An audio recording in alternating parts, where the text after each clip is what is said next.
times roll. Ooh, yeah. Shake your hips, let your body sway. The love train's here, gonna make your day.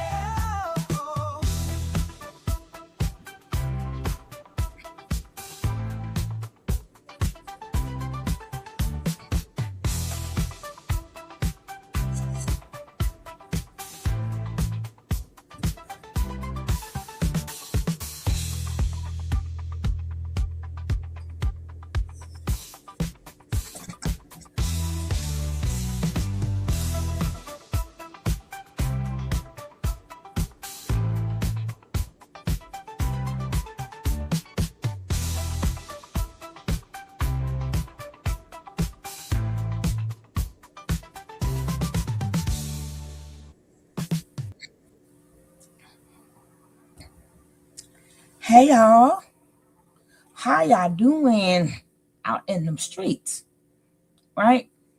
So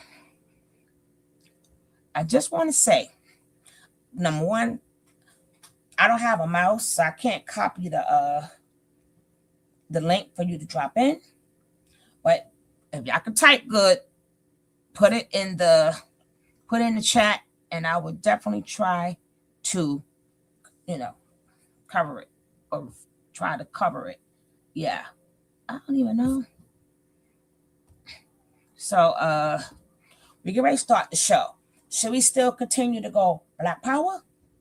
Or should we decide to go, hi, how you doing? Nice to see you. Or should we go Pan-African, right? It's been a lot of talk, right? They even said we are cowards. We are cowards if we don't do Pan-Africanism. But the question is, how did this, I miss you too, how did this drama start, right? I know I don't come on too often, so I'm not in the algorithm. So I'm trying to hold up for some more people to come in here. Hopefully you can find it or catch the replay, right? But don't forget to hit like, and if you're not a subscriber, hit subscribe, right? Make sure you hit that like so we can move around up, all right? It's a lot of things they want to say. Well, you African, you need to do this, or you can't be pro-black. How? I could tell you one of the ways it started, right? And this is why the American blacks have turned the tables, and people are not used to us cutting people off, which they cut us off, right? They cut us off, but now they mad because we are now separating. But what made us say, hey, no, you know what? We're separating. That's not including all the disrespect that we get, right? It's not including, oh, you don't have no culture. They dog us out, but want to attach themselves to us. Then they want to argue, hey, all of us no, you can't get mad because some people were here first. They want to say, but you still come from Africa. Again, I want to show y'all some maps because people don't want to use the map. The map tells more of a story than all the studying that you do. You need to study the maps also because certain maps were taken off. They took the maps off. So if you're going to go to Ancestry and all the places, if they cut it off the map, then it's not in the system. So they're going to put you in the closest place to the places that's cut out of the maps. But let's start with one of the reasons why we have to separate, all right? Not that we want to separate, but we have to. So people are going to have to make a choice because if you want to go Pan-African, all this African stuff, then exclude yourself from us. Exclude yourself. That doesn't mean we don't respect other people. That does not mean we don't like other people. Right? But it's a reason why we started this. I can give you one of the reasons. Let's check it out.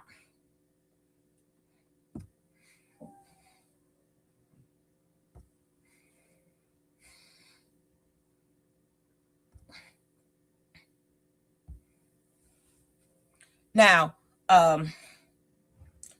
this credit goes to, video credit goes to Proof Black Truth. Proof Black Truth. Let's check out what we found out, right? Let's check out what we have found out, right? Let's go. They're going to try to rip us off and hijack our lineage to prop themselves up. We got to speak on this. And I would be remiss not to tip my hat to Sister Lisa Cabrera for helping to bring this issue right back to the surface again. If you haven't checked it out on her channel, you should. Now, for those of you who may not have heard, earlier this year, the African Union decided that the theme for this year was going to be 2025 Year of Reparations. And it was pretty obvious that you had these guys calling themselves jumping on our bandwagon and trying to hijack our issue. And first thing they wanted to do was make a beeline straight for the United States, because that's what you do when you're the African Union fighting for reparations in Africa. You go straight to the US. You don't go to the British. You don't go to the French. You don't go to the Spanish. You don't go to the Germans. You don't go to the Dutch. You go straight to the United States, which had one colony over there, Liberia, as opposed to the other European powers, which had the lion's share of them. When I first came across this story, what I saw was mostly in the context of what was clearly a thinly veiled feminist scheme. This was some months ago, but I saw the mention of gender and immediately looked and said, okay, I see what y'all are on. We can be disgusted, but not surprised. The very people who have done absolutely nothing for our reparations claim, now here they are dragging their behinds over here, trying to sniff around and see what they can get. The African Unions had what they call regions, but they decided that they were going to add a sixth region, and this region was going to be the diaspora. In other words, everywhere outside of Africa. This is the African Union pushing a Nigerian scam. They're trying to claim that the African diaspora, particularly here in the United States, are somehow under their political sovereignty, and that they're nominating themselves to speak for us on reparations. But of course, as they see it, reparations are supposed to be in their pockets. We're the ones who made the term reparations relevant. And now you have the very people who have done nothing for that issue, but have done everything to undermine us, now trying to use it as a buzzword. What a joke, though not a funny one. As I said last week, you can't build a great civilization abroad until you first learn to build one at home. All of this sixth region crap is trying to get the Africans who fled to be advocates for the crooks back in the home countries. Of course, it stops being funny when you consider that they've made trying to hijack reparations their entire agenda for 2025. When I saw this earlier this year, they had it wrapped up in some silly gender talk, reparations and gender warring. The two don't mix, but it just goes to show the total dysfunction. Speaking of which, when you check out the African Union's sixth region website, almost all of their images are of non-Black people or heavily feature non-Black people front and center. They always have to make sure they got non-Black folks in there. This is how you know who the real audience for this reparations scheme of theirs actually is. It's a white audience they're trying to appeal to. And don't underestimate that there's white power behind this garbage. Remember the so-called Black News Channel? That thing was the brainchild of a white man and was funded by an Asian billionaire, Shahid Khan.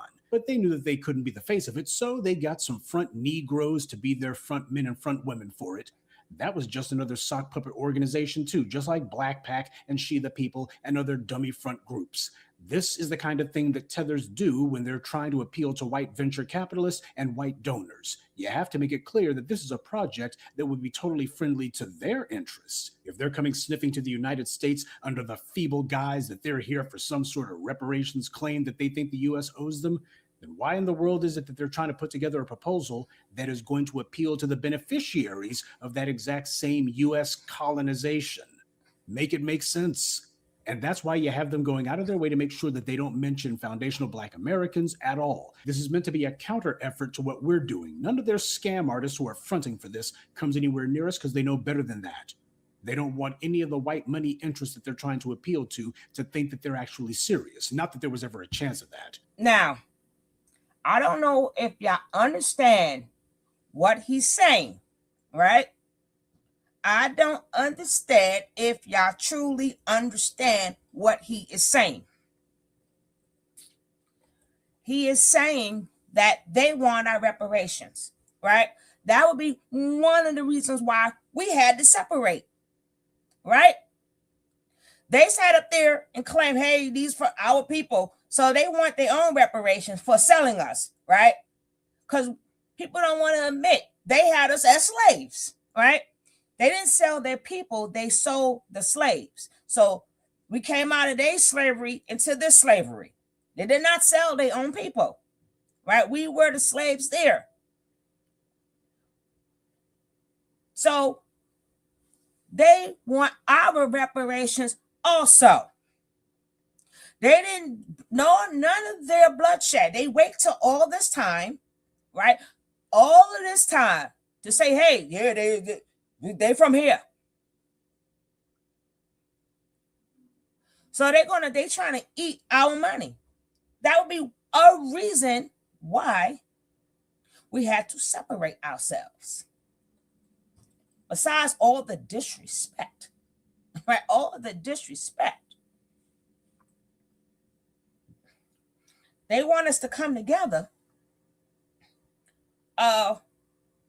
We've been in this country how long? If the history starts with you guys, let's say what you're saying is true. If the history start with you guys, why did we have to go find out ourselves? When y'all came here, why you didn't tell us, right? Why were your videos stating, hey, they sold my great grandmother was sitting on that shit. Now that we're talking about that money, that shmoney, right? We're talking about that money. That is one of the reasons why all of a sudden we Africans, and they didn't tell us nothing about this. They didn't tell us nothing about this. They was doing this under our noses. That's not including all the other. We didn't ask you to represent us. We didn't. No. When did you get our permission? Right? When did you get permission from us to represent us? So we had to cut off the African American part, and we had to now speak for our ancestors that was here already. Once we caught on, we were like, oh, heck to the no. Oh, heck to the no.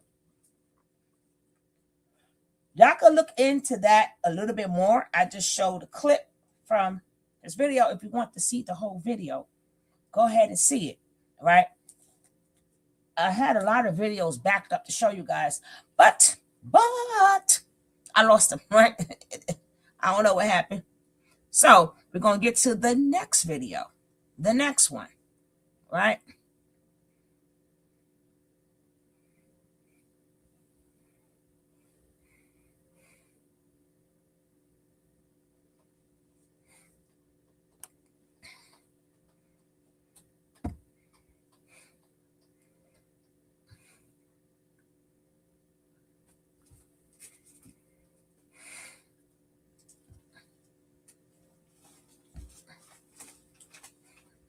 This goes out to Global Gifts with BJ, right? Again, I don't know if she's starting to see things our way. I don't know if she's for us or against us, because you never know, right? You never know if they're for us or against us. But it doesn't take away. They're still making money off us, right? Like everybody else. They're still making money off us.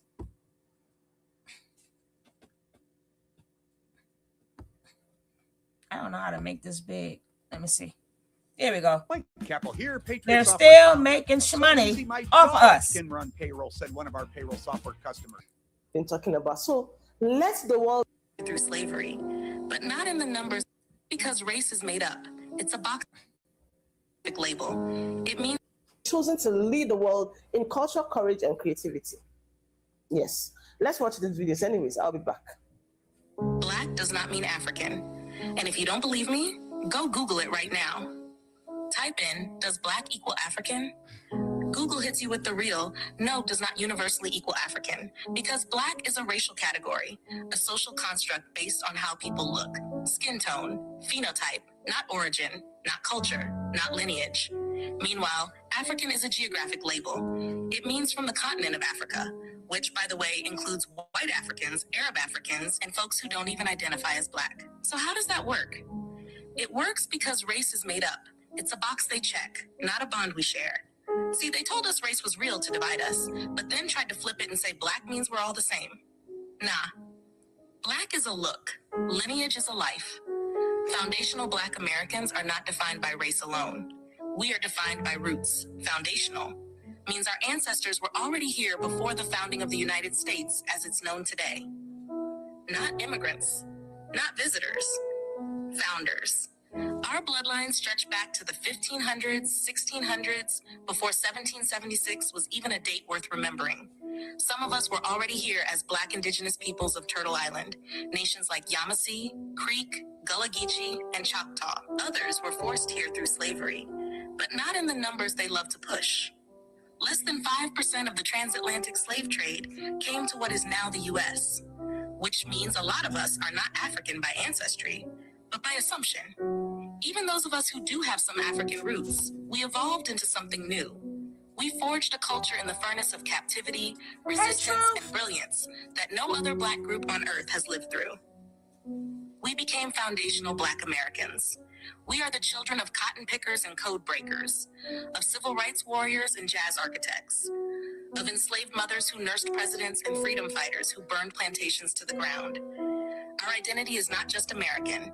It is America's foundation. And don't get it twisted, we are ethnically diverse within FBA. We are Creole, we are Gullah, we are Southern Gothic and Northern Hustle, light skin to deep dark, straight hair to coily crowns. Our diversity doesn't erase our lineage, it proves it. And yet, every time we claim our uniqueness, here comes the fake unity patrol. But aren't we all Black? But y'all being divisive. But we come from the same place. Really? Is it divisive when Jewish Americans say they're not Italian? Is it divisive when Irish Americans trace their lineage separate from Polish or German ones? Is it divisive when Afro-Latinos want to be called Afro-Latinos? So why is it a problem when we say we are not just Black, we are FBA? Let me tell you why. Because the moment we name ourselves, the tethers panic. Because if we're foundational, that means some of y'all are not. If we have claim, y'all might have to step back. If we draw a line, y'all might get left off the list. And here's the gag. We're not doing this to exclude you. We're doing this to protect what's ours. Because every time we let Black get used like a universal key, we lose access to our own house. Reparations, they water it down. Cultural credit, they remix it. History, they erase it under Black and brown, people of color, African diaspora. Nah, we're done being the unclaimed genius behind the scenes. We are foundational Black Americans. And that name ain't for fashion, it's for function. It marks the people who were here before the Constitution, before Ellis Island, before African Independence Day, before border walls. The people who had no home to run back to. So we built one right here. You don't have to like it, but you will respect it. Because while you trying to group us into a rainbow of struggle, we're over here tracing our roots through the soil of Turtle Island, pulling up deeds, names, freedmen rolls, and unbroken chains. So don't tell us we're all the same. We look alike, but we ain't alike. And the sooner y'all get that, the sooner we can stop fighting over race and start reclaiming lineage. So this comment reads, Black is a racial definition of people who originate from indigenous African society. Now, no hate to this comment or this commenter. I'm merely using this as an example because I recognize this is a very common misconception. In the US Census, Black as a race is strictly reserved for African Americans or Americans who are of African descent. Outside of America, especially here in the Southern Hemisphere, the term Black, racially Black, also includes Aboriginal people and Melanesian people. Neither of those groups are considered African. Aboriginal people are indigenous to the land we call Australia, and Melanesian people are indigenous to the Pacific Islands. Only point that I'm making, and I will continue to make, is that Melanesian people are not African, and that's okay. Also claiming that Melanesian people are descendants of African, therefore they must be African as well, completely ignores their cultural history, their linguistic history, and their unique DNA markers as well. Money.com recommends They told that you me use your earlier it phone don't to scan matter. the upcoming QR code. Rising debt, inflation. Black Americans don't have anything in common with Africans. We shouldn't try to claim African culture. We have something distinct, and we don't have anything in common with Africans. So this is actually a take that I don't agree with. I had a conversation with a friend of mine over the weekend, and we kind of had this debate as to whether Black people here in the United States should actually connect with the continent of Africa. Is Pan-Africanism still relevant in 2020? So I would argue, you know, everything from the way that we practice Christianity to the way we cook our food, even the way that we speak English, it has an African influence on the syntax structure that many Black Americans use currently. Even if you go to places like South Carolina, you look at the Geechee and the Gullah people, they still retain a lot of Africanisms in their culture. More so than that, when you go into like many of Southern congregations of Baptist churches, the way that we worship is akin to even how people practice Santeria, the way they invoke spirits. We do that same thing in our churches. So I would argue that we're American Africans. We are people in America, but we still have that African lineage. We still have those phenotypes. And that's another thing as well. I've had people say that Black Americans don't even look African. Then I have to ask you, what does it even mean to look African? Because if you go throughout West Africa, and you look at the Fulani, for example, or you look at the Yoruba, for example, or you look at the people in the Congo, or you look at the Dogon, or you look at the Mende people, all of them have various distinct phenotypes. There isn't a one single monolithic phenotype that you can just designate as West African. It's polytypic. So when people say that, I think it shows just a lack of knowledge about history. It shows the fact that they don't understand the influx, especially after the 1650s, of African people being incorporated into this country. You know, places like Richmond, Virginia, Charleston, South Carolina, Maryland, New Orleans had an influx of people coming in from Africa, all, you know, from the Bight of Biafra all the way to the Windward Coast and up to the Senegambian. Were coming into this country. Matter of fact, in parts of South Carolina up until about the 1720s, there were so many Wolof people. And, you know, in Senegal, Islam is big, that in parts of South Carolina, Arabic was a lingua franca and a way for people to transfer knowledge and write down stuff. So we very much are still Africans. We just changed. But when people say that Black Americans shouldn't even call themselves African Americans, or we have no connection to Africa, I fervently disagree. Let me know what you think in the comments. Peace. We It's disagree. no secret that the enslaved people of the Americas had a name and a title for their slave owners. Do you know what it is?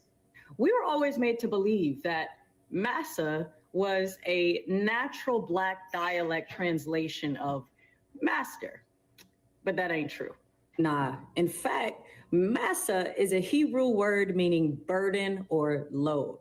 In religious or biblical context, it can also mean oracle or prophecy. Are you starting to connect the dots? So I noticed that last video I posted got a lot of people upset, and that's perfectly fine. The truth hurts. However, I wanted to go over a couple of things. One of those things is Black people are not African, contrary to popular belief. So-called Black people, or Negroes, as some people call us, hail from the tribe of Judah, which are one of the 12 lost tribes of Israel. And just like how Israelites have a lineage, Africans actually have a lineage also. So-called Africans today would be the descendants of Ham in the Bible.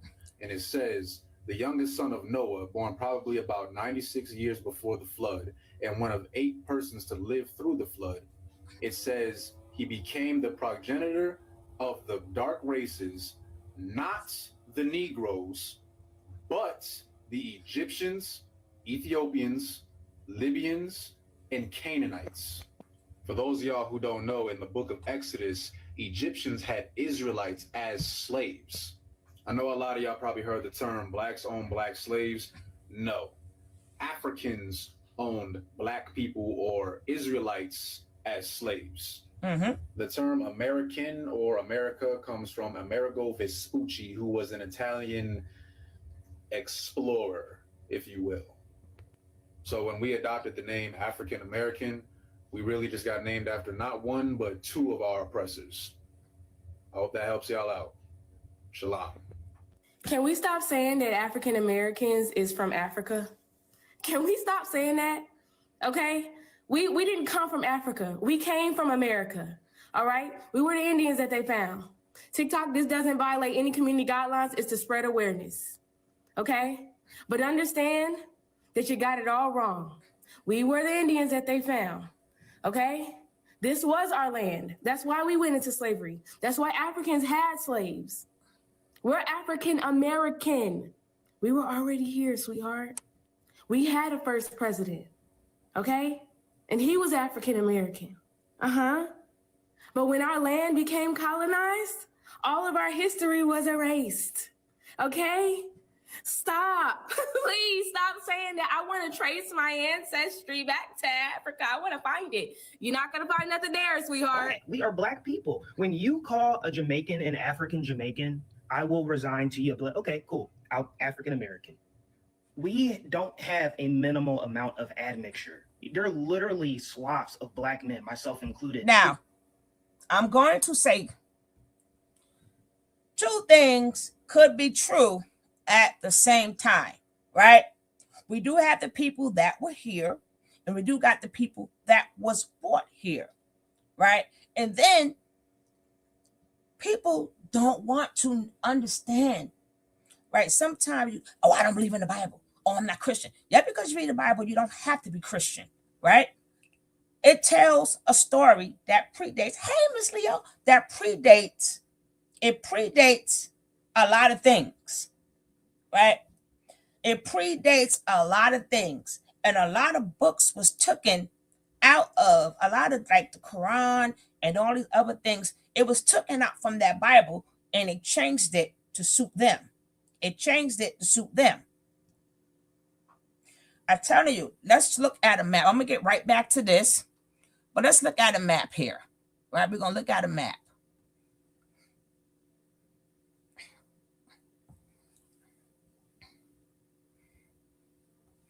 I'm going to get right back to this because it's okay. It's okay to say that we are American Blacks because when they dropped off them people in the different, everybody say, oh, all from Africa, but nobody tell the Jamaicans to call yourself Afro-Jamaican, right? Nobody tells them that. Nobody tells Guyanese, you are Afro-Guyanese, right? We don't have to add, once we took on our own lineage, our own culture, we became our own people. Just like Africa took on the name Africa, right? They all believe they're from Africa, but it's 54 countries or 52 countries in Africa. But in reality, it is different tribes in them places, right? It's different tribes before the colonizers came in and draw that line and say, you're this, you're that, you're this, you're that, right? The line was drawn there.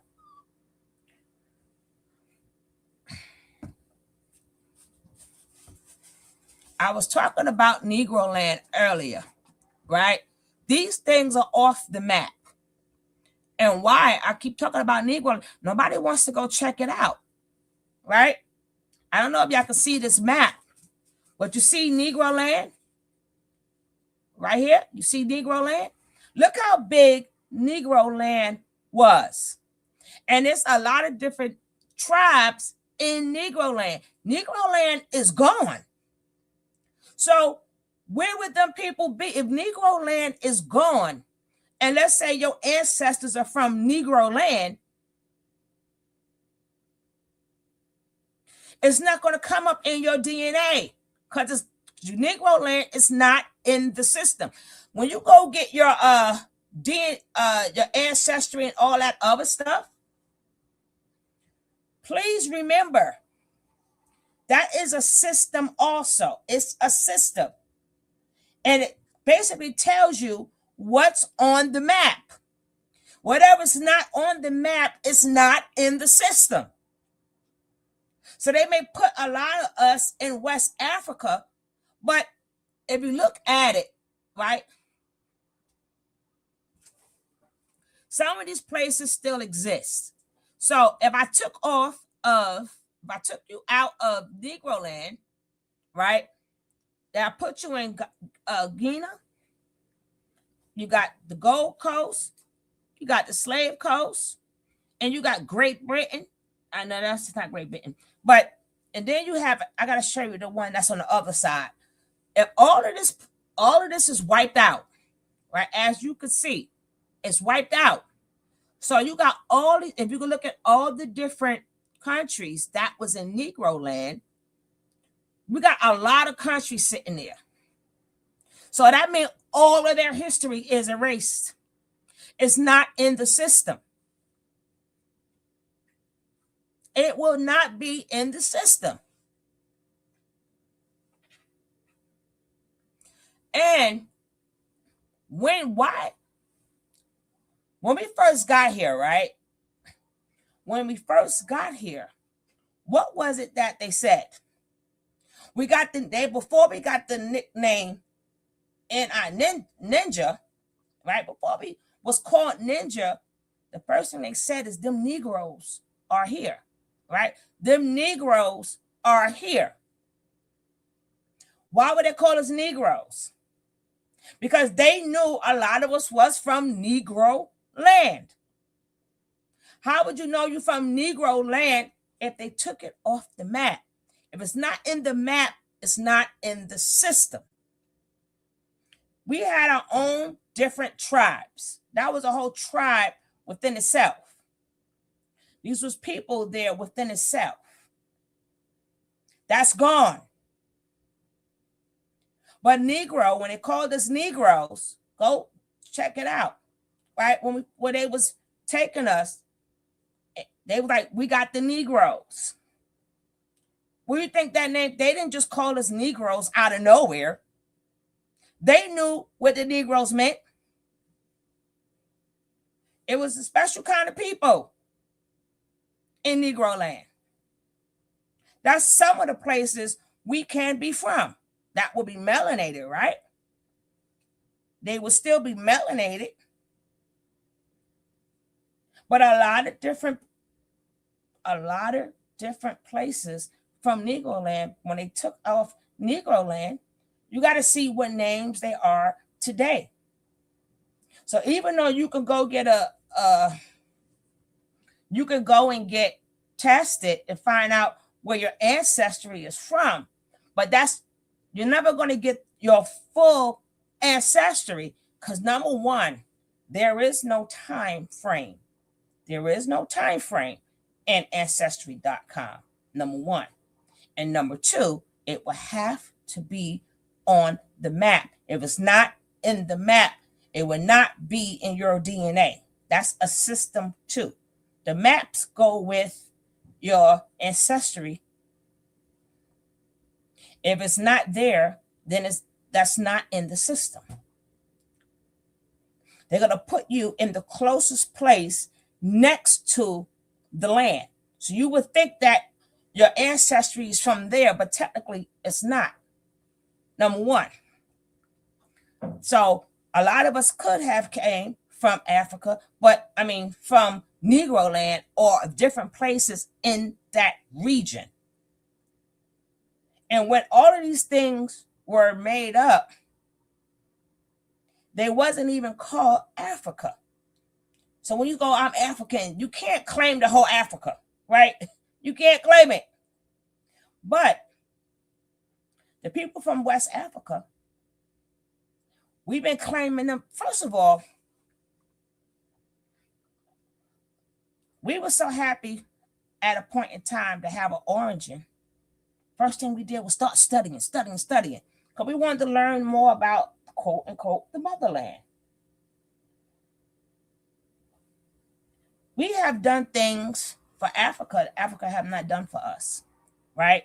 We put their clothing, we had put it, all their clothing was put in our videos, right? We started wearing African gear, African clothes. But what happened was they didn't claim us. They did not claim us because they know. They know. On our journey here, they never claimed us. They cut ties with us. They cut ties with us.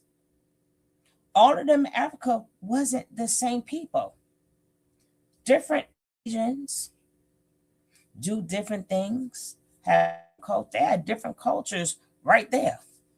So the minute we jump bandwagon, then we start to do what they do. When we formed our own.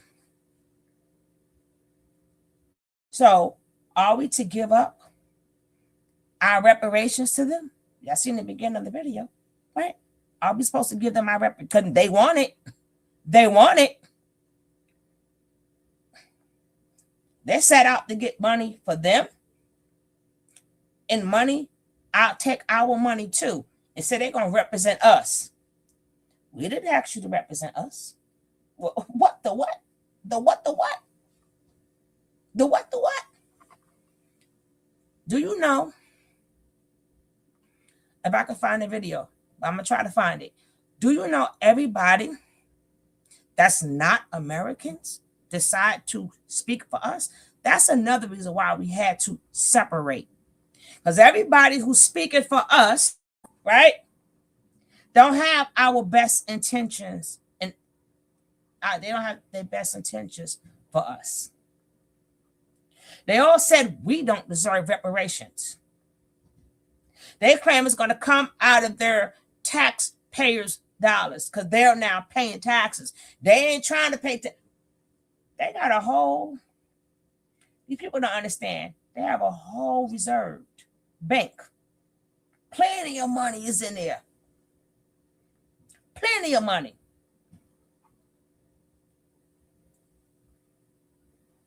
It don't have to come from your tax dollars. No. I want y'all to see, go check out old maps, right? The maps tell a story. The old maps tell a story.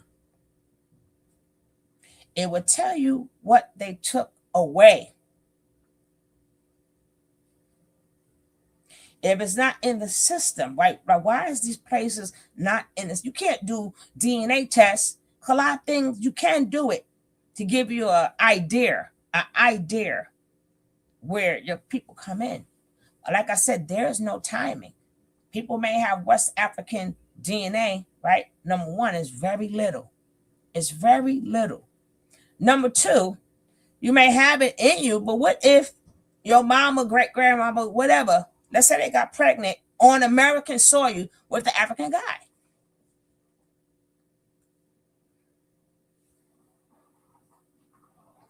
But the Black Americans decided too many people speaking for us. They cutthroating us. But our forefathers that was here, who fought for everything, it's not getting a justice. One guy said we cowards. Really? Well, when our ancestors, right, start looking out for us, when have they ever looked out for us? And stop telling us what we need to do. What we need to do. We're not from there. It doesn't matter. You know how many people take on Egypt? Go to Egypt then. See how they like you, right? We want to take on their living, their lifestyles, how they do stuff. Go there and see if they like you.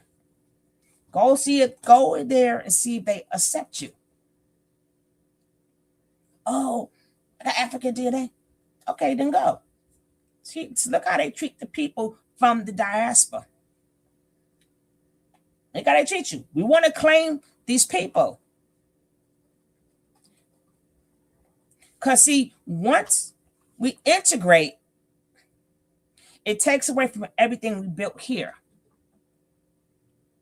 And then they get to swoop on in, and get our money. They are that. Let's go.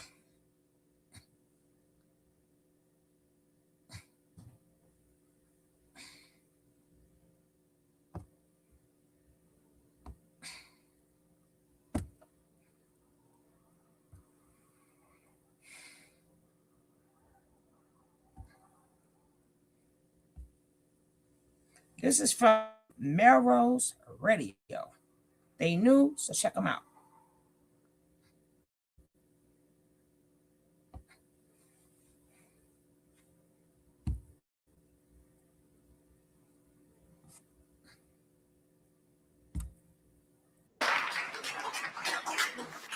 If you could introduce yourself at the microphone. My name on the joint is Mike Blackman. Okay, thank you. You got me? Yes. All right, hello, good evening, everybody. If everybody, including the commissioners, could do me a favor, if you, your parents, and or your grandparents immigrated from somewhere, please raise your hand.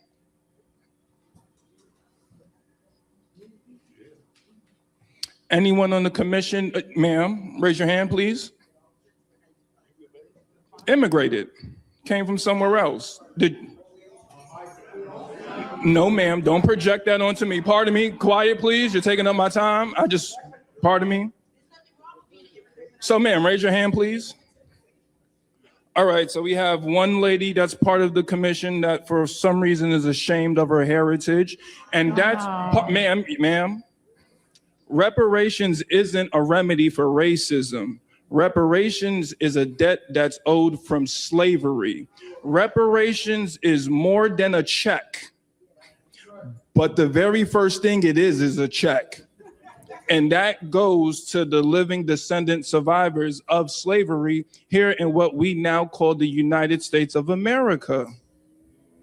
I need you commissioners to have the same energy for us, for our lineage, that you have for these illegals that come over here with $0 in their pocket, no shoes on their feet, and then within 24 hours, they got Jordans, the newest cell phone with the watch to match. So I need you to have the same energy for us, because you don't have them doing a million studies and commissions all over the city and state.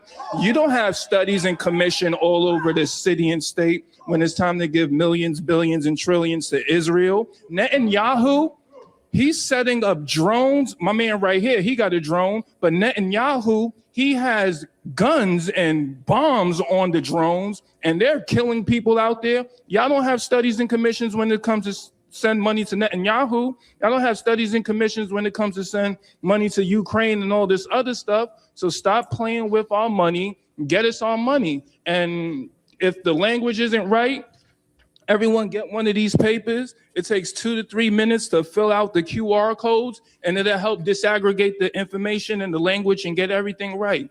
And Kathy Hochul, I know you're listening. If you don't give me my money, I'm gonna land right there. Thank you. Okay. Thank you, Mr. Blackman.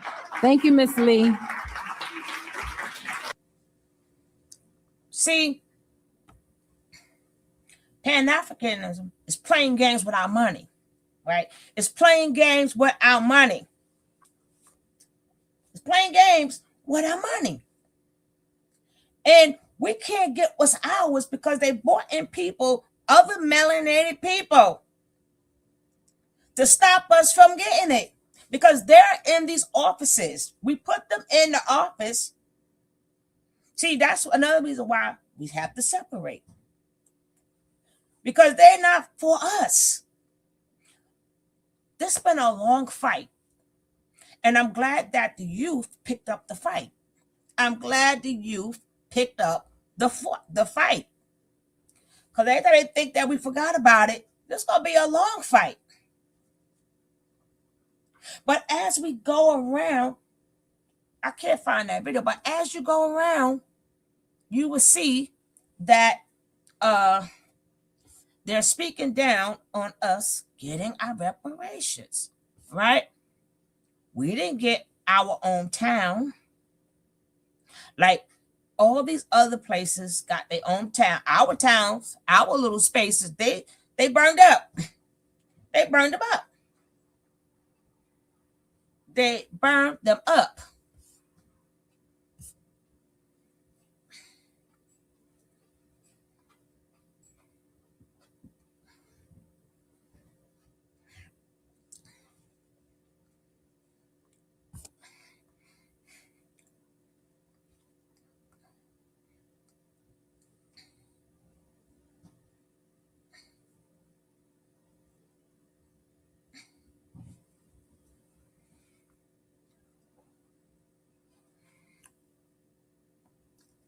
That's how you could tell we are some strong people. Us Black Americans are some strong people. We strong, right? Everybody else, remember, every country is going through stuff. We young people didn't run. We did not run. We did not run. Our forefathers fought for this land that was already here and that we built. They got a problem with that, right? They don't even have respect. You want me to sit up there and have respect for people who have no respect for our struggle, right? If you sold us here for the ones that does have African ancestry. Your people sold you here and don't even have no respect. No respect at all for what we went through here. That's another reason why we got to separate, right?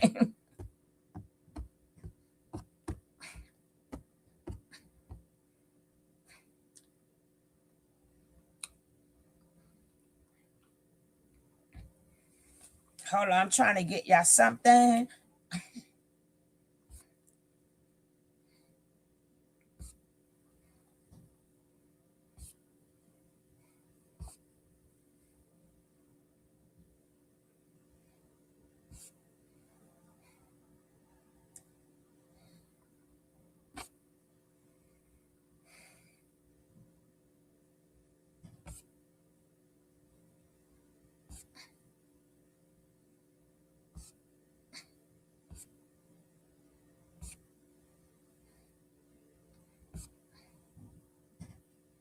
Hold on, I'm gonna get right to you.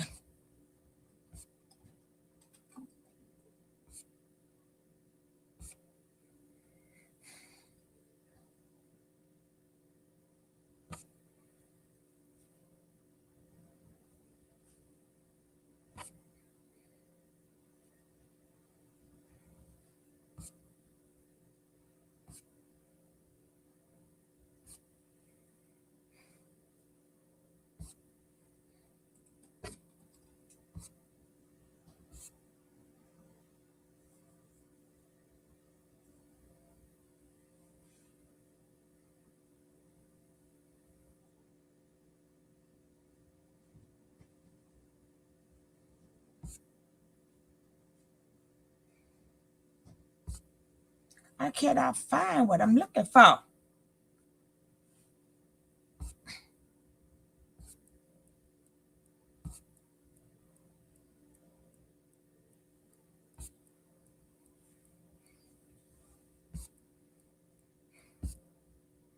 I'm coming.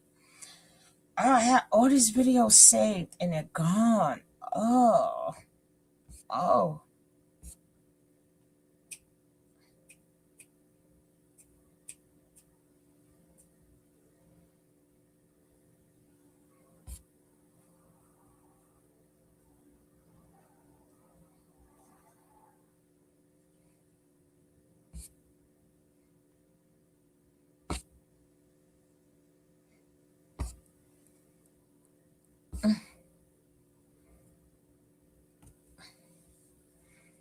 I'm coming. I'm coming. I had this stuff lined up and now I can't find it.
Wow, he got 50 million commercials here. He ain't playing at all.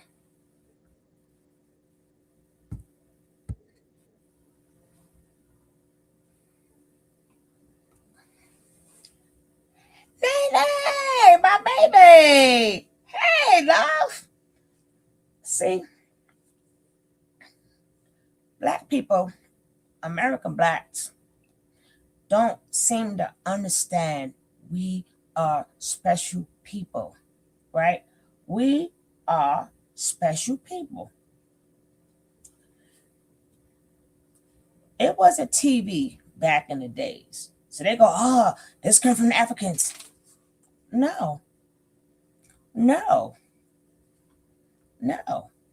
Mm-mm. How will we know? How will we know? You can, I think, whatever you study, right? How they say, the more you give it to, the bigger it is. I still say, right, it's nice to be intelligent. It's nice to know history. But you got some people, because I think they said that on DJ's channel earlier. And it was like I said, whatever you believe, then that's what it is. Right? Like people say, hey, I believe in Jesus. Then that's what. So we're never going to deter from that. People go, hey, I'm committed. If that's what you believe, you're not going to deter from that. Like whatever you believe, you're not going to deter from that. And you're going to keep studying, right? You got some people believe in the sun, moon, and stars. So you're not going to deter from that. Oh, the moon and the sun. Certain things you ain't, I don't care how much studying you do, you ain't ever going to know the truth. We ain't ever going to know how humans got here, right? Biblically, if you want to go biblically, then that you're going to believe it biblically. If you believe in the sun, moon, and stars, you're going to believe in that. So, of course, you're going to have all the information as possible because that's what you believe in. It's frustrating because we got more people speaking of back then than what's going on right now, right? You could go backwards so we don't repeat the same mistakes. Really, that's the reason for going backwards, right? Where did we go wrong? Right? What are we repeating? Because you go back as much as you want. They cut us off, Africa. They cut us off. Right? Or people, I always go in that region that they call Africa, they cut us off. So even if we go way back African history, today, if you go there, do they treat you like, hey, these my cousin, hey cousin? Do they treat us like cousins? Do they treat us like a long lost relative? Right? And you could see that we are not the same. We are not the same. Even when we was open up to the Africans in that region, we still was different. We did not have that connection. It was a one-sided connection from us. So one-sided connection.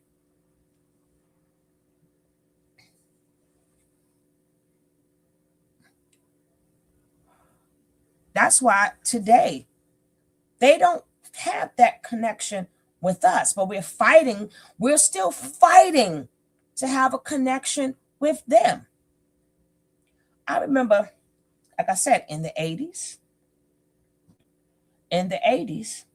we wanted to be like them. We put them on the map, right? We put their culture on. Once we found out about them and we started reading about their cultures, to get close to them, we put them on the map. We dressed like them in our videos. We started to say we African American just to get close with them. just to have a connection with them, because we assumed they was the motherland. So these are all the things that we're going through, right? Just like an adoptive kid, they go through all of this and they try to find out who's their mama, who's their daddy. They want that connection. But they know who they enslaved. They know who they put on that boat.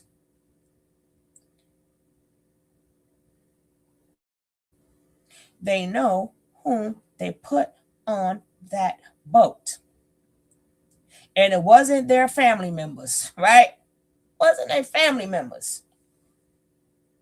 Got people who go to family reunions and stuff, and they ain't never see some of them relatives. But when you come in, hey cousin, how you doing? They try to get to know them. Africa ain't trying to get to know us. They're not. It doesn't make them bad people. That don't mean that. Now, they still building for them. I showed y'all in the first video. One of the reasons why we had to take control of our narrative, because we're still fighting for reparations. And they went behind our back and tried to get it. Talking about they're speaking for us. So if they say they're speaking for us, that means the money will go to them and then they have to divvy it out? Really? Really? It's the beginning of the video.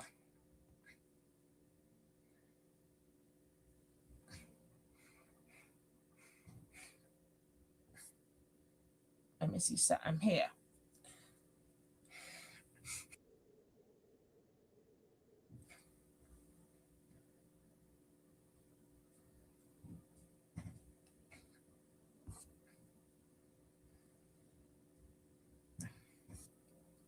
I wish I could drop the link, baby, but I can't.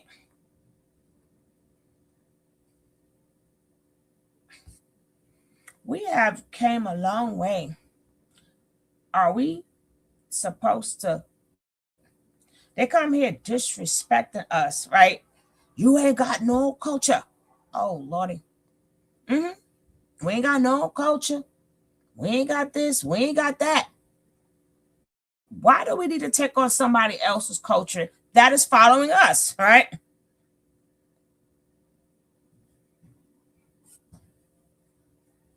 And another thing, we can't be deported, right? We can't be deported. But they might say, hey, go back to Africa, right? Our forefathers fought so we can make that 14th Amendment. We fought.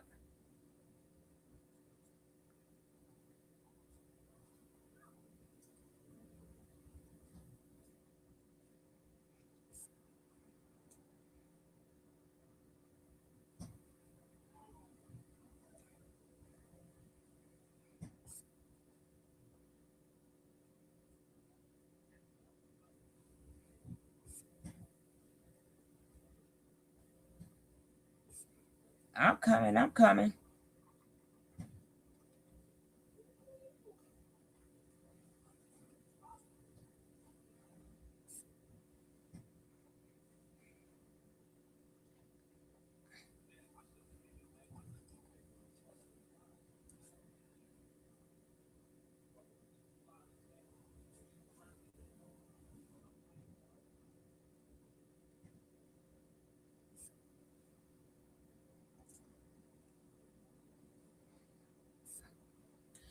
And like I said, we don't want to accept the fact that they stole precious people, right? We don't want to accept the fact we are the chosen people. Again, it's not the thing to just live off we the chosen people. You got to do a heck of a lot more than that. But once you know, you have to live that way, right?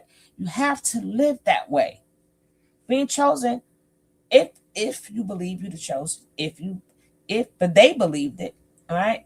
You don't have to believe nothing. But the people who target us believe it, right? Whomever target us, Black Americans, do not have to believe it, but they do. They do.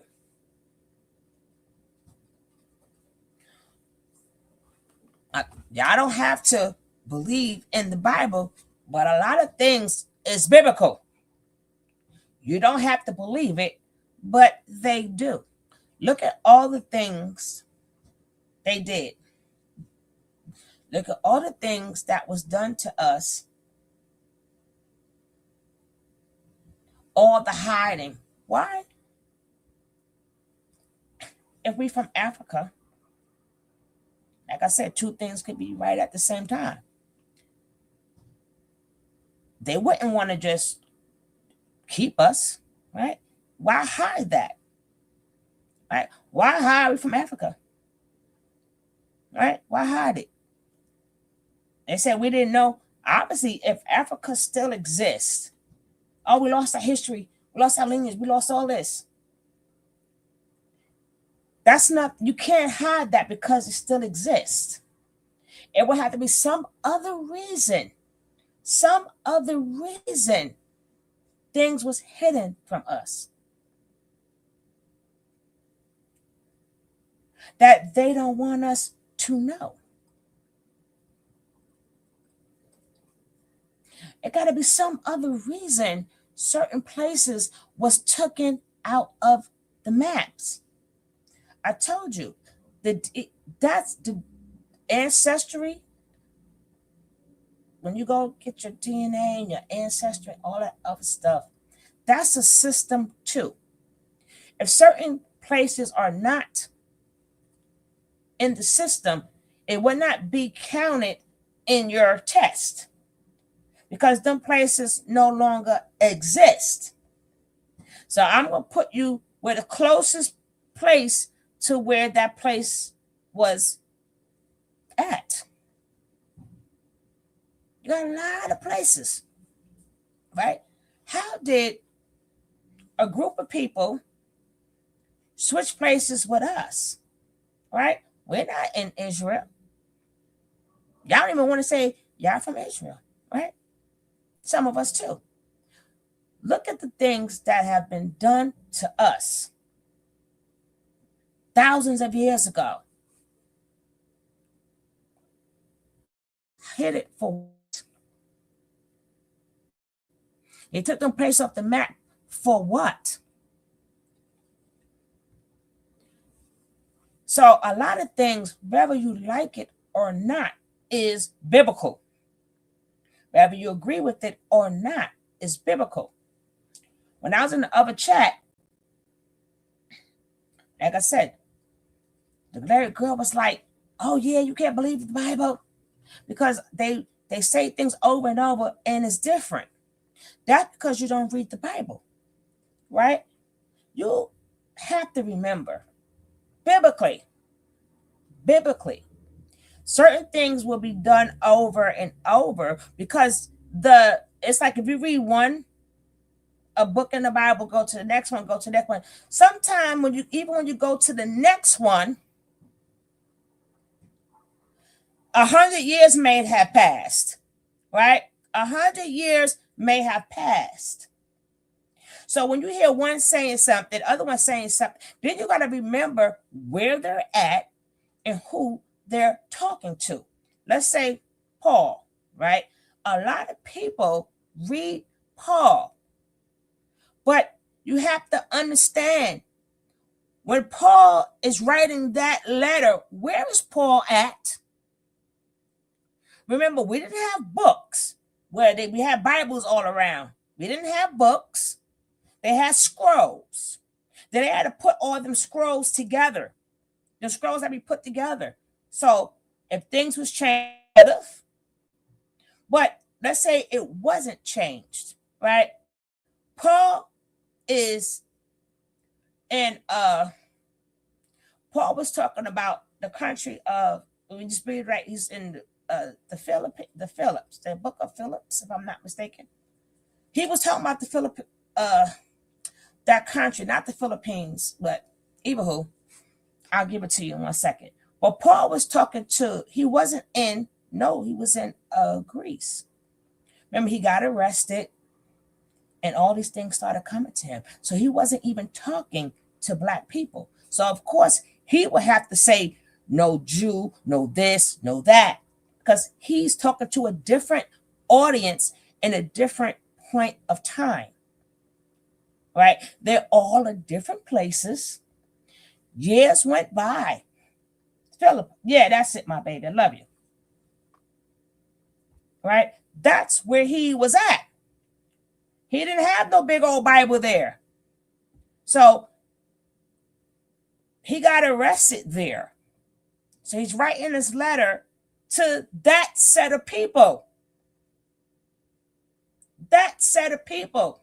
So they could praise and worship. Right? Remember, it started off in one place. God said, go preach the great news, right? Go out there in the world and preach. So, of course, everything, you may say one thing don't go with the next. It's not supposed to. It's not supposed to. Like, one time they're in Babylon, so that's a different time period. They was in Egypt. That's a different time period. A lot of things that go on is different time periods. So who they're talking to doesn't change it, but you got to look at the whole audience that they are talking to. Again, we even though we take scripture, misquoting Jesus by Bart says exactly, right? Because even when he went to Philippians, right? He was talking about how good they was to him, right? But he also said, hey, I'm from the tribe of Ephraim, tribe of Benjamin, right? He said, I'm from the tribe of Benjamin. So he still was in the bloodline, but he's out there in a whole different place because God told him to go spread the gospel. He went around spreading gospel. So again, just like any other book, at least get it right. They started in one place and they started going in different places. They didn't have no copying machine. They didn't have no books of the Bible. And then people go, oh, they can't get it right. No, certain books, of course, if I'm talking and you're talking, I'm talking upon my experience, so I'm going to tell the story my way. You was there, you're going to talk about your experience, and you're going to tell it your way. Both can be true because it's two. The relationship one had, let's say with Jesus, the relationship one had with Jesus, that don't mean you had the same. So we both writing about Jesus. A lot of things going to be the same, but some stuff going to be different because it's two different people telling the story from their experience, right? From their experience.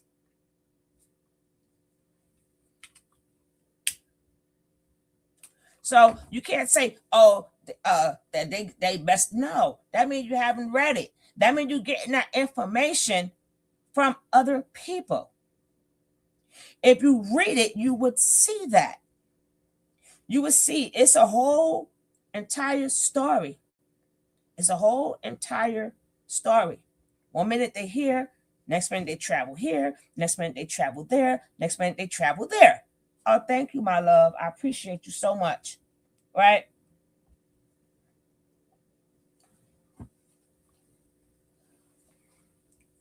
So at that point in time, got arrested in Greece, but he came out. He went to the book of Philip.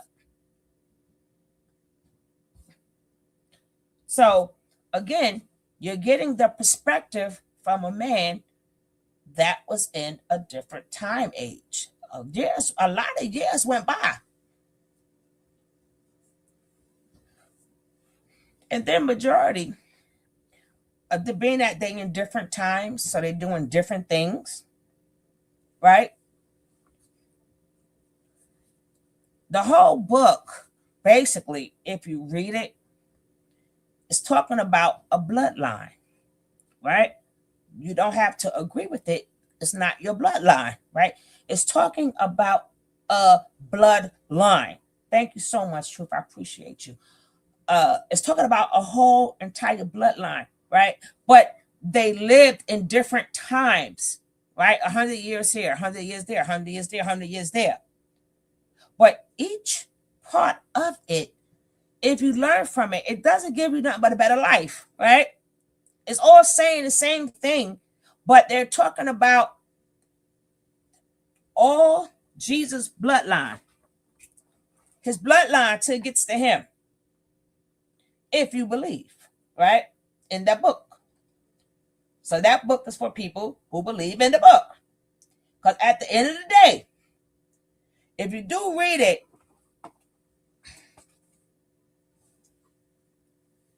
in the beginning, they're conquering territory. They're conquering land. There's a lot of war going on. A lot of war going on. So, and then they're not fighting for the land no more. Once they get in their land, it tells you how they kept effing up. They kept effing up. They kept effing up. Effing up. The Bible is really simple if you read it, right? You got people go to these schools to tell you the meaning of it, the meaning of that. No, if you read the whole entire book, the whole entire story, you will get an understanding of the Bible. But you got to watch or read the whole thing. You get a lot of good lessons. A lot of good lessons come from there. A lot of good lessons.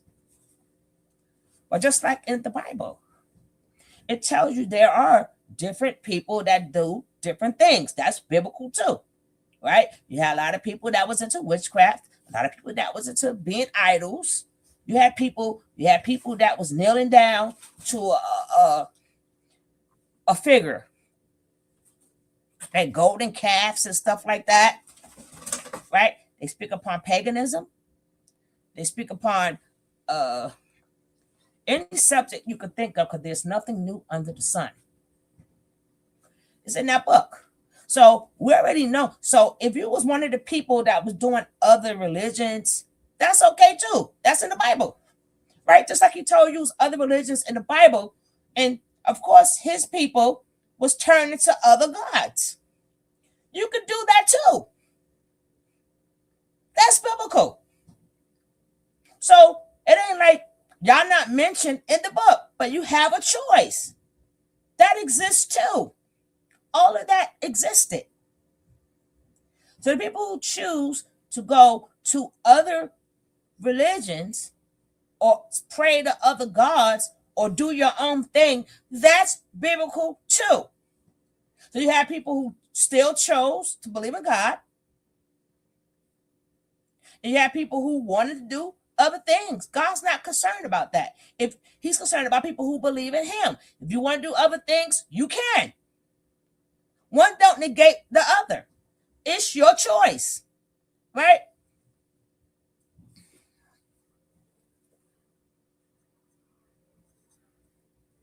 It would be your choice. It doesn't take away, once we get here, right? Once we get here,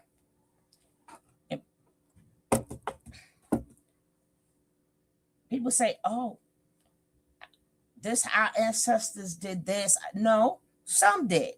Not all. Not all. So you want to pick up on all these different entities and you want to serve other things, you can. It existed back then too. All of these things existed at the same time.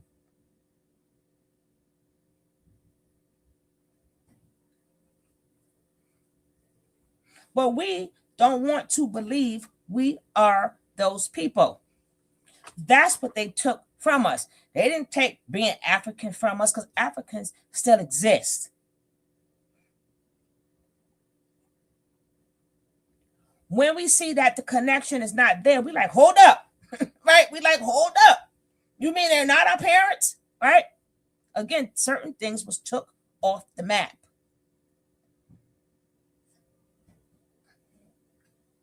And you say, oh, before it was God. No, right? But again, he kept saying through the whole Bible, don't do this, don't do that. But people still did it. Some people, after they done tried everything else, a lot of them come right back over. They come back over. I watched countless of shows where they done tried everything. But something brought them back home. Something brought them back to God. Something brought them back to praising Jesus. Right? Something brought them back. So I'm not arguing with nobody over if you want to do Wicca, go right ahead. Do you want to do this? I'm not going to knock what you're doing. But they want to knock us. Oh, these are Christian talk. No. We could just be followers of Christ, right? Maybe we like his message a little bit more. So we had to make a decision. We had to make a decision. So you go with what feels best for you. We have to stop arguing about this or this, no, what feel good to you? What feel good to you? Loving others that's basically what Jesus' message is about. Does what he preached make you live a better life? His sheep shall know his voice. Amen. You know, Nene be on it, right? Nene be on it like the Green Hornet. My sister be on it.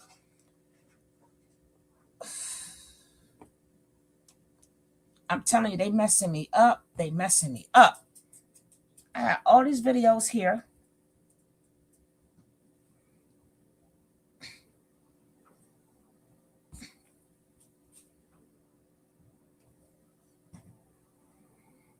But again, if we take all of that away, if we don't grab hold to our heritage here, guess what? Everybody else took our heritage, but we want to still say we are Pan-African. They looking like us, right? They're looking like us, dressing like us, talking like us, right? We develop our own everything.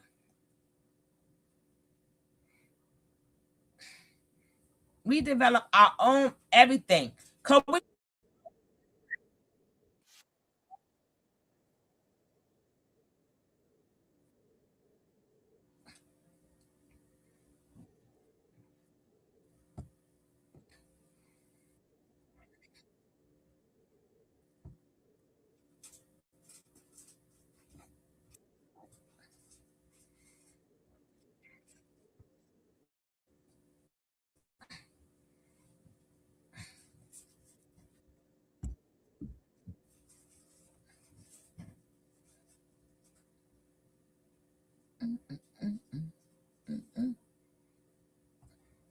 They trying to steal our heritage right now. All right. Y'all want to go with the people who cut us off because we still want to feel close to them. Our forefathers say, F that, right? F that. Now their children want their money. They want their money, honey.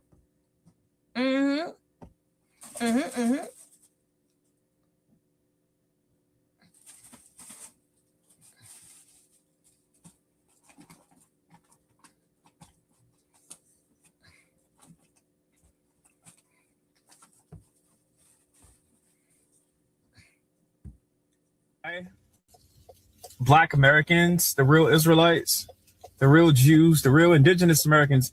You want to know why the Most High chose us specifically to be the people to be a light to the world, to bring everyone else into worshiping our Father, because you can't make up a heart like this. Our core, our nature, we want to get along with everybody. We want to get along with everybody, right? If people are nice to us, we fold. That's the spirit. We're unique in that way compared to other nations, because the other nations, they don't give a F-U-C-K. They do what they do. They W-A-R against us being the chosen people, regardless. Us going through what we went through, us being able to have the eyes to see and the ears to hear that was bestowed upon us from our Heavenly Father, right? It was bestowed upon us from our Heavenly Father. We're still the loving people. Why do you think they've worked so hard to demonize us? Because they know we're suckers at heart, bro. They know we are the children. They know Black Americans are the children of the living God. They know that. This is why they worked so hard and put so much money behind our less than 1% of reprobated minded, to make it seem like we're all like, and we're not. That's not our heart. And this is how you know that we were chosen to be the head. We've always were the head. Because even in our plight, even in our punishment, even in our even being prisoners of war, even in our captivity, right? The whole world is against us, and we still, all people got to do is just be nice to us, and we fall, because that's who we are. That's really who we are. And what better people to rule earth in this wicked, satanic world? We fold. It don't matter what the other nations do to us, bro. Right? It don't matter. No matter what's going on, right? Only thing we just want this world to love us, when it's clear it doesn't. And it's even kind of WORSE for the ones who don't have the eyes to see, because they don't have an explanation for why these things happen to us. The enlightened, the real 1%, the remnant within the remnant, we know precisely why. We were told from the heavens why. We didn't wake up one day and just, no, this is heavenly. You either got the downloads or you don't. I'm grateful to have gotten the downloads, bro. It's that golden ticket. So it's like having a golden ticket to the ark. It's a spiritual ark. Right? It's a spiritual arc. You know what I mean? And it's like, it's crazy, because we really, sometimes I'm not supposed to be posting, but it is what it is. All praise to the Most High. can understand why Black people have been demonized so much when you understand that Black people are literally the blueprint. The first humans to walk this earth were Black. Every other genotype and every other race came after that through genetic mutation. That is not downplaying the beauty of other races, but that is just saying that it is no coincidence that darker skin has been demonized for so long, because there was a fragility in identity within the other race, because the root of all races is Blackness. Miriam got her tail. God showed out with that tail behind some colorism. So what you think he feel about racism? Okay? God does not condone it. He don't turn a blind eye. He saw that. And so he reminded me today when I was in a store, I felt something rise up in me and I realized it was a spirit. I just want y'all to really use this. I need you to really use this and stop using this. Stop using this. Stop using this. I can't. I don't have a mouse. Use this. I would love, because racism is a spirit. I would love for us to build. Jackie knows how but she's not here. Jackie on vacation, but Jackie knows how to pull the link from the. I don't know how she does it, but she knows how to get the link. She knows how to get the link. I don't have a mouse. I'm doing touch screen. So I have no way. Oh gosh. I can't highlight it and then post it. This is terrible. Terrible. Terrible.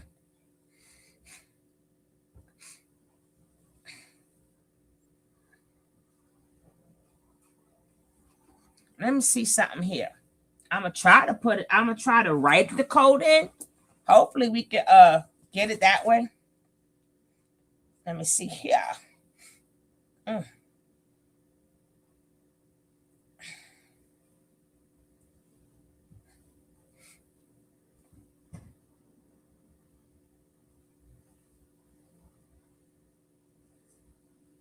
Hold on, baby.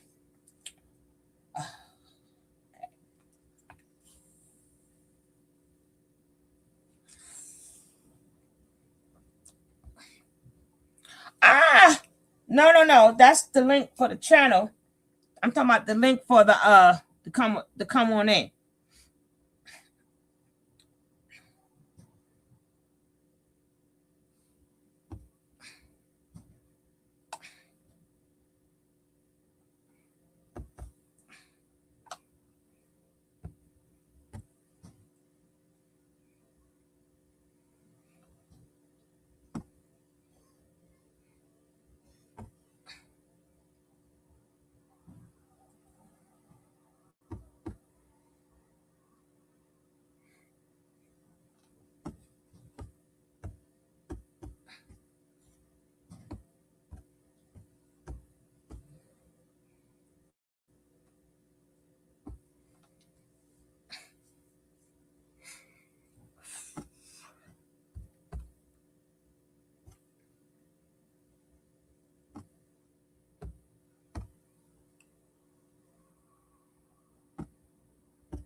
Let's see if I can put it in that way.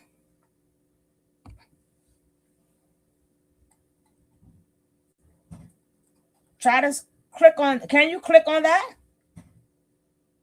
Can you click on that? Oh, no. StreamYard. I forgot the slash. Oh, Lord. Don't click on that. Right? Jesus Christ.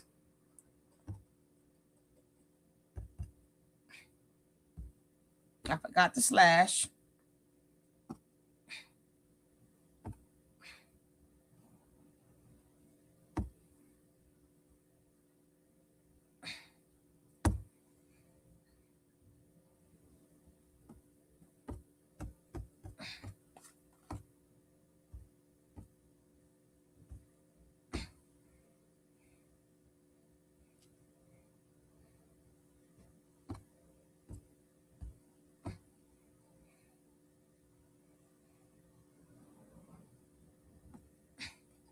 Let me see. Slash. Now I put the slash in there. Slash.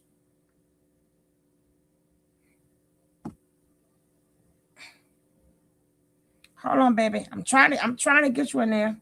.com slash.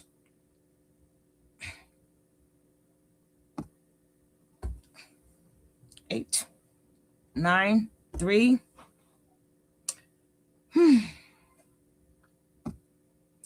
P N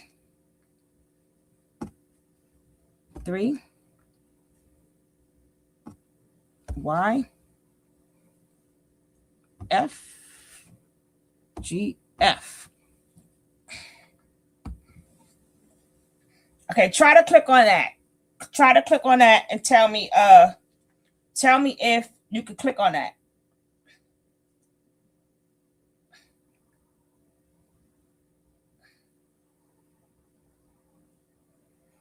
Click, see if you, that last one I put in there. See if you can click on that.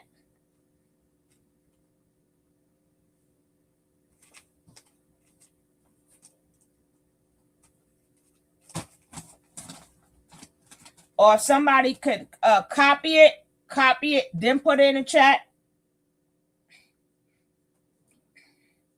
I gotta go get my computer fixed and figure out why my thing don't work.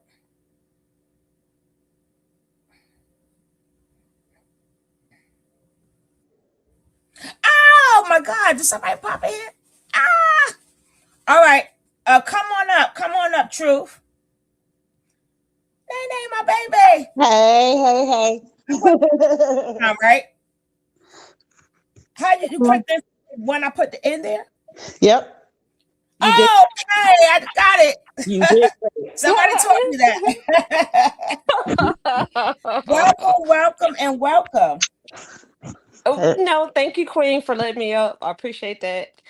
I just want to tell you that, you are one of the funniest people like ever. I'm less detained now than what I used to be. If you remember. Yeah, I'm not. I calmed down a lot, right? Queen, I'm not cammed up because I'm in my pajamas, and I think that's inappropriate. Girl. That's inappropriate. So. Well, it's appropriate for me. So, and one of the funniest things that I love that you do. What? You say, It's always something I do. It's always you something. say, when I love the videos that you did with carbonation. You said, and then what? And you're like no, and no. And you're like talking back to the camera. I'm like, oh my God. Oh, I mean, I do that. And you're like, and Nature Boy, Eligio Bishop, he's like, he's doing something. You're like, no, we don't know. No, what you gonna do now? I'm like, oh my gosh. It's such a sad situation. I feel bad for those girls and those boys. You know what I'm saying? But you've been riding hard for these people. You know what I'm saying? And I have the most respect for you, what you do, the way that you do it, and you're always so genuine. You know what I mean? Like you just stay yourself. Like you never change. Like thank you. I went back to on your channel, on your earlier videos. I was like, she's the same way.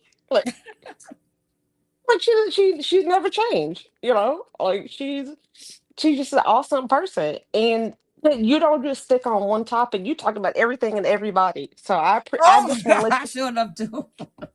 I've been out of action for about almost a year, and I've been out of action. I'm trying to get myself back to life, right? I'm trying to get myself back here. Where you go, Nene? But I'm trying to get myself back. But I would like to know, how do you feel about us separating? As far as like the connection between Africa? From Pan-African, or should we still continue Black Power? Well, I feel like this. Okay. So I'm a little bit on the younger side, but I feel like this. There's nothing African about me. I appreciate where that came from. I appreciate that, but I could be Caribbean. I could be, you know what I mean, Dominican. I could, you know what I mean? Like, there's nothing African about me. So, I'm American. That's just how I feel personally. Like, people can have their own belief and they can feel how they want to believe. That's fine. I never want to tell people how they feel, because see, this is my thing too, is that your feelings can never be wrong, right? A feeling, you can never be wrong about your feeling. So for me, it's a personal thing. It's a personal experience. So if that's how you feel, that's how you feel. But it doesn't have to be a monolith. It doesn't have to be, we all have to do this and we all have to, no. I don't feel that way. I don't feel that way. I feel like I'm American. My parents are American. My grandparents are American. So when it comes down to being Pan-African and, you know what I'm saying, solidarity, yeah, of course. You know what I mean? Like, I guess I've never been over there, but you know what I'm saying? I'm sure they're good people. But a lot of people have said within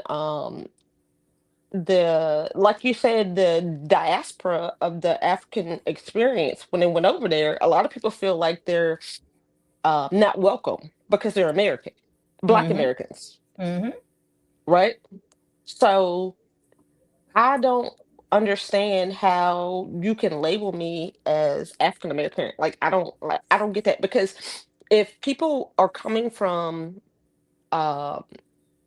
they're coming from, Europe, right? We don't say, "Oh, you're Irish American." We don't.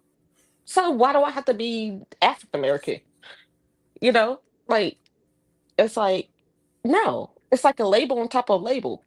You can see who I am already because I'm black. So like it doesn't make a difference. I mean, I'm a fair skinned black person, and that's a whole different topic. We have to get to that. So Yeah, exactly. But people got to realize we try, even by calling ourselves black, right? mhm, That was game that we was, remember, Americans, black, we tried, right?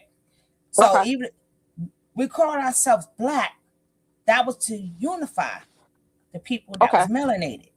The same okay. way they became white, right? They said you can Mm, have the benefits, of becoming white, and we could all be big from all these different European countries, right? Because even mhm, the poorest of Caucasian here, if you they had to all decide, do we want to come white? mm, Right? They had to decide that for mm, power. It mm. was just us fighting here. So we figuring that, hey, the Africans are motherland, and we'll say Pan-African, or we call ourselves black. We was making a statement because we're in America. So we was trying to make a statement like they did. They Mhm, just didn't mhm, catch mhm, on, and they decided to mm, stay separate from us. But we threw out the island's land. We threw out the island's land. We threw out the stick, the white flag, when we started calling ourselves black, to let y'all mm. know, hey, all these different places decided to call themselves white, like I said, for power. For That's how they separation. became the white race. They Mm, accepted it because it was about the power. So we figured more of them started coming over here, our Caribbean cousins, right? And then mm, them. So we figured we mm. call ourselves black, we can get power, but they don't live in America, so they don't see how it was done. The Our dynamics of it. forefathers did. We Mhm, peep how they did that. mm, mm. You know what? That's a good point. That's a really good valid point. I And didn't I did a even think show I on didn't I that. didn't even think about that. I didn't even think about that. They did a whole show about that. I mean, they Oh did. I wow. did a whole show about that. I And I don't know tried to how did I miss that show? Like I have to go back I into gotta your go back in my archives. own videos to find things. But we was, like I said, we was trying to school them. This how they did Mhm, that. But then they decided to say, me no black, me no black, me no black. The mhm, same, mhm, right? mhm, We mhm. said we was African American. Again, we trying to wave up the white flag, wave the white flag. So at one point we did feel it was one-sided, but we felt the connection to them. Mhm, But they didn't have that same love for us. Like I said, we put them in our videos. They dress, said we was mm. African, everything. So we always reached out to them. Well, you were talking about the dashikis and the afros and all that stuff, Mm-hmm. trying to relate to, the African continent, but that's not, who we are. So, and most of us, I mean, let's just keep it real, are mixed race, you know, Mm-hmm. Mm-hmm. and that's okay. There's nothing wrong with that. There's nothing wrong with that. You That's what I was know, getting ready to chime in. Is Thank you, my darling. Who is this? That's my this is name. Nene. Yeah, Thank I you, was my just darling. Thank you, my oh darling. I love your comments. oh I love your comments. You're just, I'm like, wow, who is this? I was like, who is this? Like, oh, I I told love you you a lot right of back. money. I love you right back. But I love you I back, tend baby. to identify more with my Native American culture because I could trace it back much quicker. Hmm. I don't know from which tribe I descend in Africa, but I Hmm. do know what Native American tribe I Baby, come we from from. Judah, right? Right, We right. are from But the, but again, my that's off point the is map. It's off the map. So if it's off exactly, the map, it doesn't count. exactly. This is I'm where not people saying get like I don't confused. identify with being African American either. Although I remember Suge in like the early 90s, late 80s is really when we started hearing or Yeah, the end identifying of the as 80s, 90s, right? yeah. See, that's We why I was love bigging them talking up to like you. crazy, right? They Yeah. never bigged us up. They called us Mm-mm. no culture, right? I would probably come on tomorrow and talk about that. They said, we ain't got no culture. You ain't got no language. First of all, like I said in the previous video, language just means communication. It may tell, but it may tell where you're from and say this person speak that, this person speak that. But the meaning of a language is just communication, right? It don't have nothing to do with your culture, because in that case, once you start speaking English, is that your culture? Everybody come here, you have to communicate with us. So you start speaking English. That's like a lot of countries. They got a lot of them people, especially in the African side of them, in the African countries, they make sure they learn English also.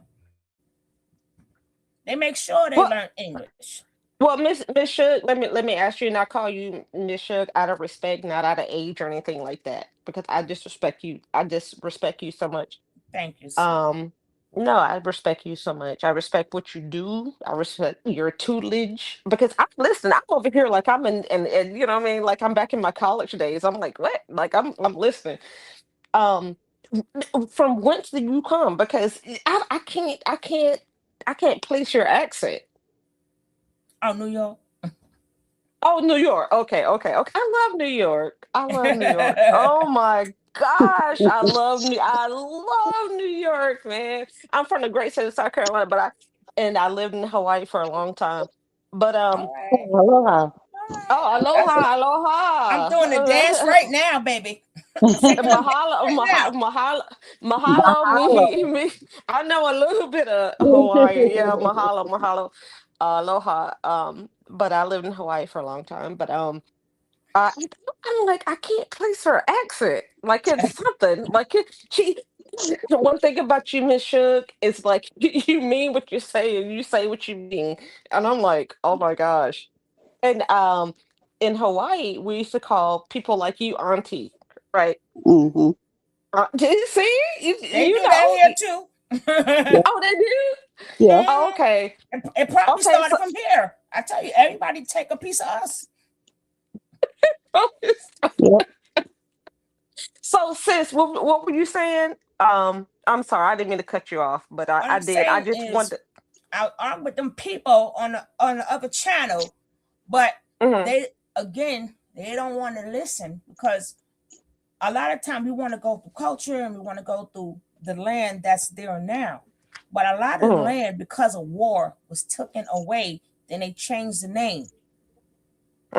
So I was saying that when you take your ancestry and me and stuff, they can only lock you in what's on the map. That's a system within itself. So that's why I showed y'all Negro land. I saw right? I saw the map. So you see Yes, how ma'am. many countries that was in Negro land? That's a lot of people that lost their heritage because it's off the map. Yes, ma'am. So I saw that. They're going to link you to the closest place that exists now. So I said, no, the older maps used to be in the Bible. I believe in the Bible. But I didn't say anything about believing in the Bible. I said the old maps are in the Bible to show you, like Negro lands taken off. Judea was taken off the map. A lot of places it was taken off the map. They're gonna stick you to the closest place. So that's why a lot of us, they made sure they put the name Africa there. So it wasn't even Africa back then. Before they started with the putting a line on the floor and saying, okay, you're this, you're that. It wasn't no line there. People just knew who they was by their tribe. We'll stay here, go there. Right? It was one big old mass before they drew them lines. So who was we before they drew them lines? That's another question we need to ask ourselves. Only way to know these things. It was man-made. You're saying. Correct. Remember, these places were named by the people who conquered the land. But who were we before them lines were crossed? Now, I don't mean to cut you off, Miss Sugar. Miss Nene, where are you from? Oh, I'm from Jersey originally, but I'm in the From South. Jersey too. Everybody's up and like, what in the world? I'm in the South now, but I'm originally from Jersey. What part of the South? Come on now. North Give it Carolina. up. What part? North Carolina. North Carolina, the great state of North Carolina. Okay, okay. Mhm. So is it a big difference from like, okay, so like Miss Shug was saying, the lines were drawn, right? Mhm. So do you see like a difference, like the geographical difference from, you know, the South and the North? Like, do you know what I mean? Like, Oh, heck yeah. For sure. Major. oh, okay. Okay, In okay. every way you can possibly think of, actually. Now, that would be a great example, right? From us speaking upon just in the United States itself, right? Mhm. Okay, okay. You got That's remember we fair. all started from the South. That's a good point. That's a good point. So once we got into remember, it was only 13 colonies, and more was added. Mhm. But that land always exists. The Yep. land always exists. So I'm gonna give a perfect example. Okay. You had Nas, right? Yes, First thing ma'am. everybody would say is Nas is from Queens, if you know how the boroughs go. Yeah. Right? But we don't. You could say Nas was born in Brooklyn all you want. Mhm. He's claiming Queens Yep. because that's where he grew up at, Yep. and he been there since a young child. So Mhm. everybody will assume he's from Queens, and all the people. So and he rep Queens, and Queens rep him. That'd be the same Facts. thing. You may have been born for the people that was on that slave ship. Once you cut the cord with us and sold us down the thing, so they had.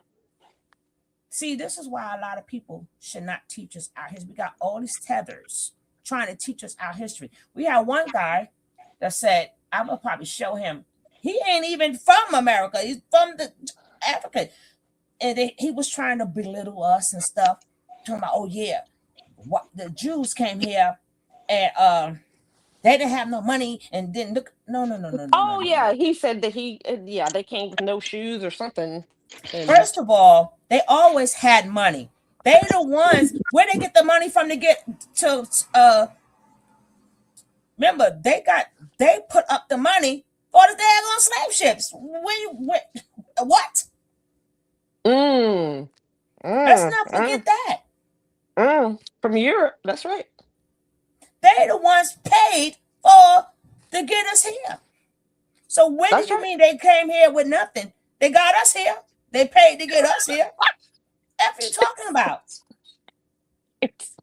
She said they paid to get us here. And then how did they get their money? Hello, the ones that came here, the black caps. Yes, Let's ma'am. not forget they were the first mob. They were the first what? They are the ones when they seen the Italians became mobs and they wasn't doing it right. They're the ones who taught them how to be the daggone mob. Yep, they were the What do you mean? They were scamming and stuff just like the Somalians, right?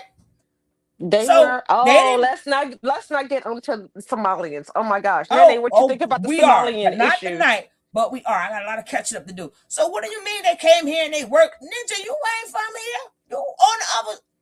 Your ass belong. Can you talk about the Africans?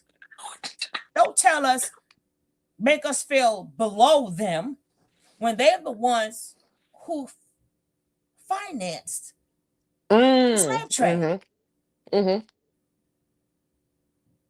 That's true. I mean, that's a fact. See, I mean, but I think like when you look back at it, the Italian Americans, the Irish Americans, they feel like that they had a you know what I'm saying, they got a raw deal. And I'm like, what? How? Like, you know? So Yeah, how you gonna halo, baby? They trying to tell us, well, like you gonna below us because they lived a life of crime? They taught you how that's to right. make it a business. Mm-hmm. Mm-hmm. And That's right. let's not forget, they will be the top Freemasons, right? Freemasonry always been out.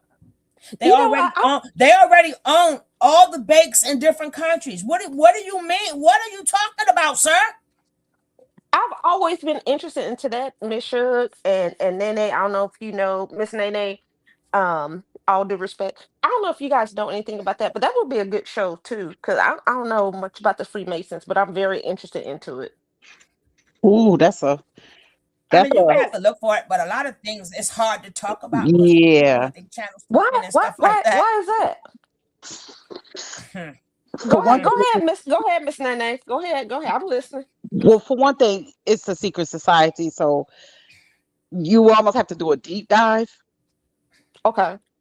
To really go into it, and in going into it,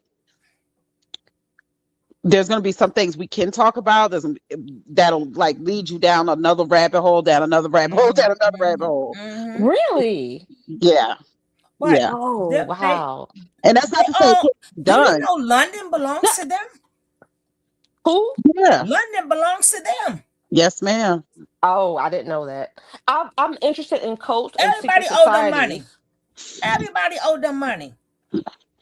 Miss Nene, you have a wealth of information. That's me So- talking, girl. But go ahead. Oh, that's you. Nene does too, but that's me talking. No, But my that's sister good. does too. Still got the wealth of information. I'm just a good B mic. Now we spring on each other, sister. Stop playing. Let me ask you guys this before I go, because I gotta go get my hair twisted. But where did you get all this information from? Like, how are you so learned? Because I be bored. A lot of people don't even know everything that I know. I be bored. I always been bored. So at one point I used to read. Yeah. Right. And then Yeah. I do nothing but research because I be bored. Right. But so I've been learning. But a lot of times you gotta pick and choose what you subscribe to. Yeah. Yes, ma'am. And you gotta Okay, pick- so whatever so you Miss- subscribe to, sister. No. I was gonna say, Miss Nene, what is your forte? What do you like learning about? Well, I think first of all, just about everything, like nature, and not the foo-foo nature either. I mean, like animals, oceanics. Like I'm a little bit of a nerd when it comes to stuff like that. And then Not anything oceanics. Oh wow. Okay. yeah, anything scriptural related, I'm heavy into. Just a variety of things. I don't know. I read a lot. I read a lot. Right now I'm reading 107 Days it's called. It's Kamala Harris's 107 Days Towards the Presidency. So that's the book I'm reading right now. But I read all kind of books. So you're a reader. Okay. See, that's Oh. why I gravitate towards you guys, because I'm a reader too. So Yeah. that is absolutely amazing. And when I found Miss Shook, it was the whole carbonation thing, right? Mhm. And I'm like, it's the psychology of how do you get into this cult situation. So I really appreciate when Miss Shug does different things, right? Not dealing with that. And I'm like, I said, "Man, she's talking about something." I was like, let me see what she's talking about.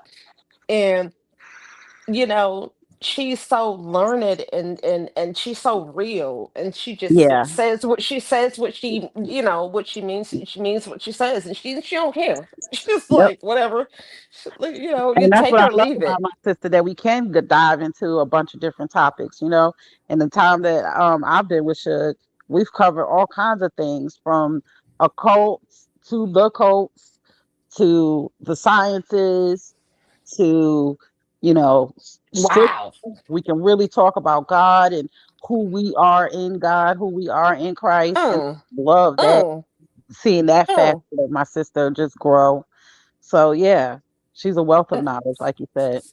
No, and it's so funny because I was listening to a Bible study last night, and it was like something about Miss Sugar says that she is somebody who can lead and guide people. You know what I mean, in her own way. Yep. You know, she don't crack jokes. You know, Yep. she'll make jokes about everything. And I don't be meaning to neither. It just come out my mouth. It just come right on out. No, it's hilarious because I'm like driving down the road, right? And I'm listening to like some of your old videos, and I'm like, oh my gosh. I'm like, who is this lady? So you just happen to be on live. I was like, who is this lady? She's like, yeah. So like I love her so much. And that's why I said, this is my auntie right here. I said, Aw. Thank you, sweetie. absolutely. Absolutely, like in all respect, and Miss Nene, you are a sweet person. I can feel your energy coming from through the phone. Oh, thank you. You have a very sweet energy. You're like very laid back, very calm. You know what I'm saying? You're gonna speak your truth. You're like, I'm just, Yeah, I'm just here chilling. And we don't ask to be cut. If we don't ask to be cut, she won't cut you. Look. Hey, listen, I'm 5'2", 110 pounds, but don't test me. So no, I feel the same way. That's pretty much how Don't we are. ask to be cut, it won't cut you. We sure enough will. And so we got New Especially Jersey like and New York over here. So okay. Yeah. Yeah. No, Yeah. this was fun, guys. I got to get off here. I gotta go get my hair twisted. So, thank you, Miss Shug, for bringing me up. I Thanks for appreciate dropping it. in. I love, appreciate much love, Miss much Miss love. Shug. Much love, aloha. Keep doing what you're doing. I appreciate it, and I can't wait until your next live. I'm gonna be all up in there, all up in your business. I'm trying to get back on the. I'm trying to get back. Miss Shug, you gotta get back more. Yeah. Huh? You got Remember, more. I've been gone for almost a year. Wow. Yeah. January So, would be so a all year. the content I've been watching was old content. Yep. Okay. Yep. I'm My telling you, sister's itching her way back. She's itching her way back. Miss Shug, Slowly but Yeah, surely. baby. when I say you tore Carbonation up, you tore them up. I said, oh my gosh. I said, bro can't get a word out of edgewise. You were like, no, I don't. And that one video, there was one particular one I was looking at a couple days ago when you call him a liar. I told you. Ooh. You know you call Malia Malaya. Oh, Malaya. I'm a liar. And you call I FBI. Yeah. I'm telling you. Now listen, like life, life is life, and you know what I mean. Like, so we need comedy Yes, relief. ma'am. She said FBI. I said, oh my gosh. I said, every time Malia came, see now I'm calling her Malaya. Every time Malia came on the camera, you say Malia looked like she like 70 years old. I said, oh my gosh. Oh my gosh, Malaya and FBI. So yeah. So I don't remember you saying anything about Velvet or Nature Boy. But I just remember you continuing telling him to shut up. Shut up. Shut up. Shut up. That's a lie. Shut up. He got some of the best videos on YouTube. Sure does. What do you okay, Miss Nene, let me ask you one question. What was your favorite one on Carbonation that she did, if you have one? All during the trial. Well, before the trial, like right before the trial. Before the trial, she did a clinic on how to break down the video of what Oh, up to the assault, and nowhere on YouTube was anybody as insightful as Suge. And it was really amazing to just be a witness to how she broke things down. Do you know Nene watched them videos? The one who took them to court? And she was like, oh my God, the way you broke it down. Right? But she watched it herself. Yeah. But that one, you did one too when they came to the door. I was like, when the cops came to the door when he got arrested, I was, oh my gosh. Too bad you don't have my Tony T channel, because I got a lot of videos over there too. Yeah. Oh yeah, I love Tony T. Yeah, I love. But the bad part about it is I can't get back in my channel because I don't remember the password. Cause my computer just effed up, and they took out. I don't know, it effed up, and I had these channels for so long. I don't remember the password. You have to put it in your under your reminders, like when you on your phone. No, I had this channel before all of that, and I even wrote it down. But years went by, I don't know where it's at. And then when you start getting older, you hide stuff from yourself. You gotta remember where you put it. Oh my gosh! But your videos are hilarious. They're but the most important thing is that Miss Suge, just I want to say that like we laugh and joke about it a lot, but it's that it's awareness and getting these people out of the situation. You know what I'm saying? Like, yeah, Yep, and so hopefully prevent somebody else from getting themselves into a similar situation. That's right, Miss Nene. That's right. Yeah. That's right. This is not it. You know what I'm saying? Like you can find yourself unalive. You know what I mean? Like it's serious out here.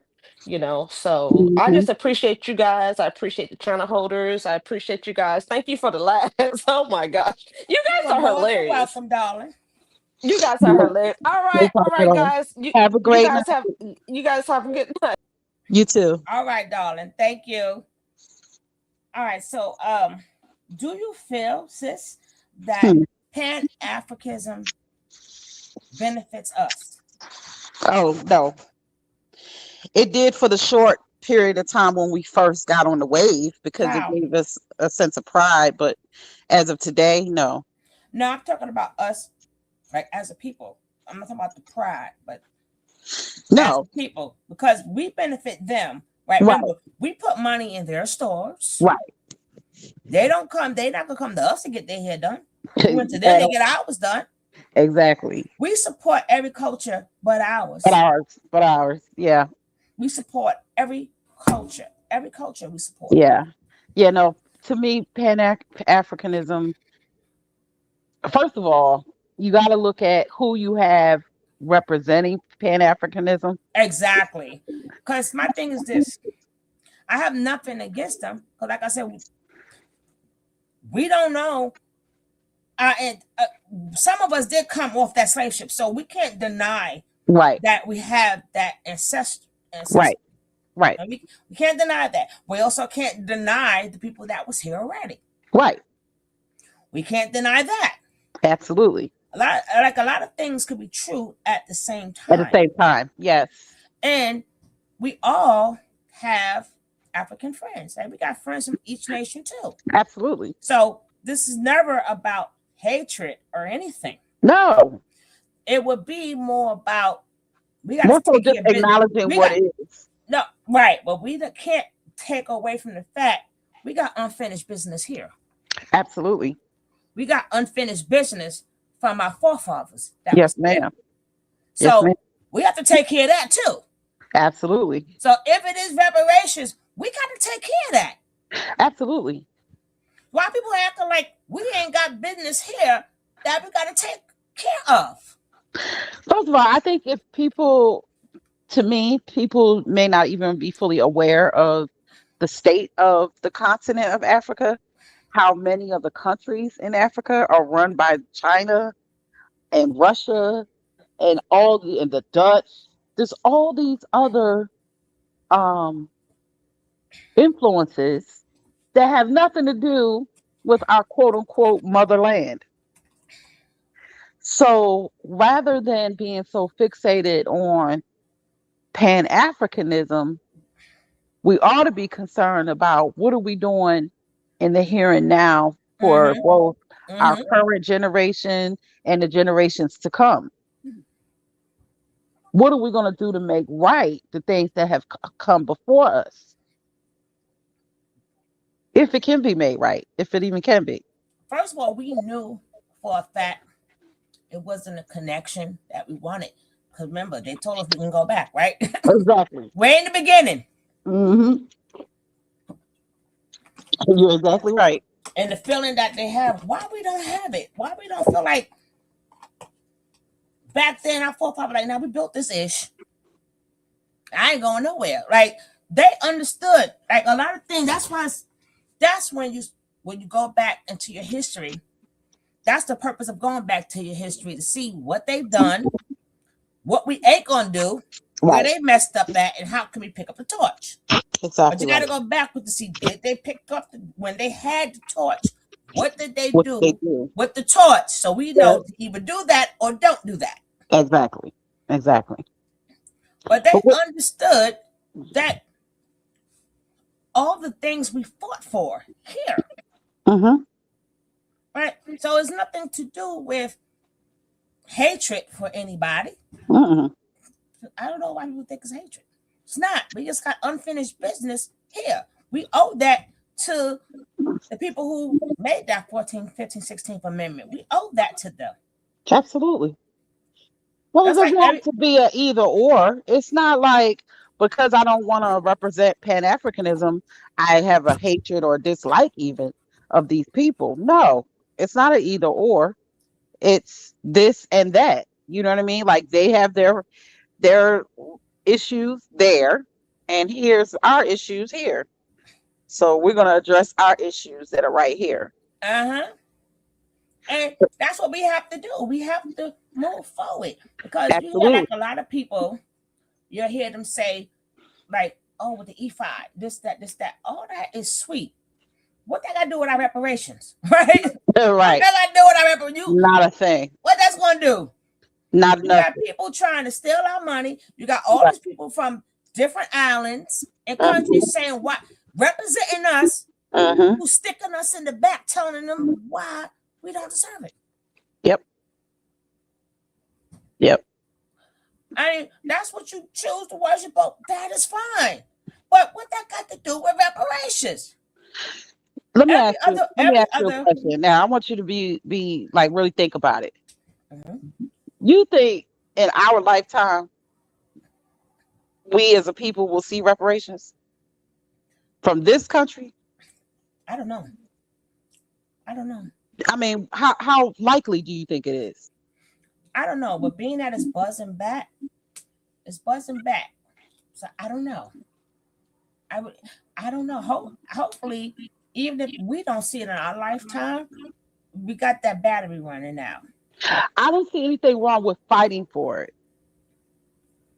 I mean, we ought to keep the torch lit for it, because if it isn't going to be for us, like I said, it could be for our future generations. So, but I also would like us to think about what reparations could and should look like. See, that's where the problem fit in at. That was the purpose of separating. Right. People don't understand we have to separate because then that adds everybody who did not live our struggle. Yep. I played the video earlier. I may play it again. But we got to make sure we separate. That's why we had to take off the African American, because we got the Caribbean American. We had to take off all of that. So now we can, once we get together, now we can decide how to go. See, the thing that I appreciate is at least they're trying. Yes. Remember after the fight was over, right? And we started to go our own ways and we want to be rich on our own and everything. We don't have that fight like our forefathers. That's why a lot of things went astray. Now you got to come together to fight. So I'm not gonna be mad at the people who say, hey, we got to delineate and all them other things. You can't be mad at them because now they have a fight in them Absolutely. that our forefathers had that we stopped at a point in time. We stopped, right. We stopped. Only time we knew how to fight, if it came down to the alphabet community and these other things. Oh, now, you know, they went out there. But far as for things that we want, right, we stopped doing that. We just started accepting stuff that our forefathers fought for. And I mean, I can understand why so many of us are apathetic. I don't agree with it, but I understand why. Because you get too conditioned to just focus on surviving the day you're in. And I see that that's what most of us tend to be focused on right now.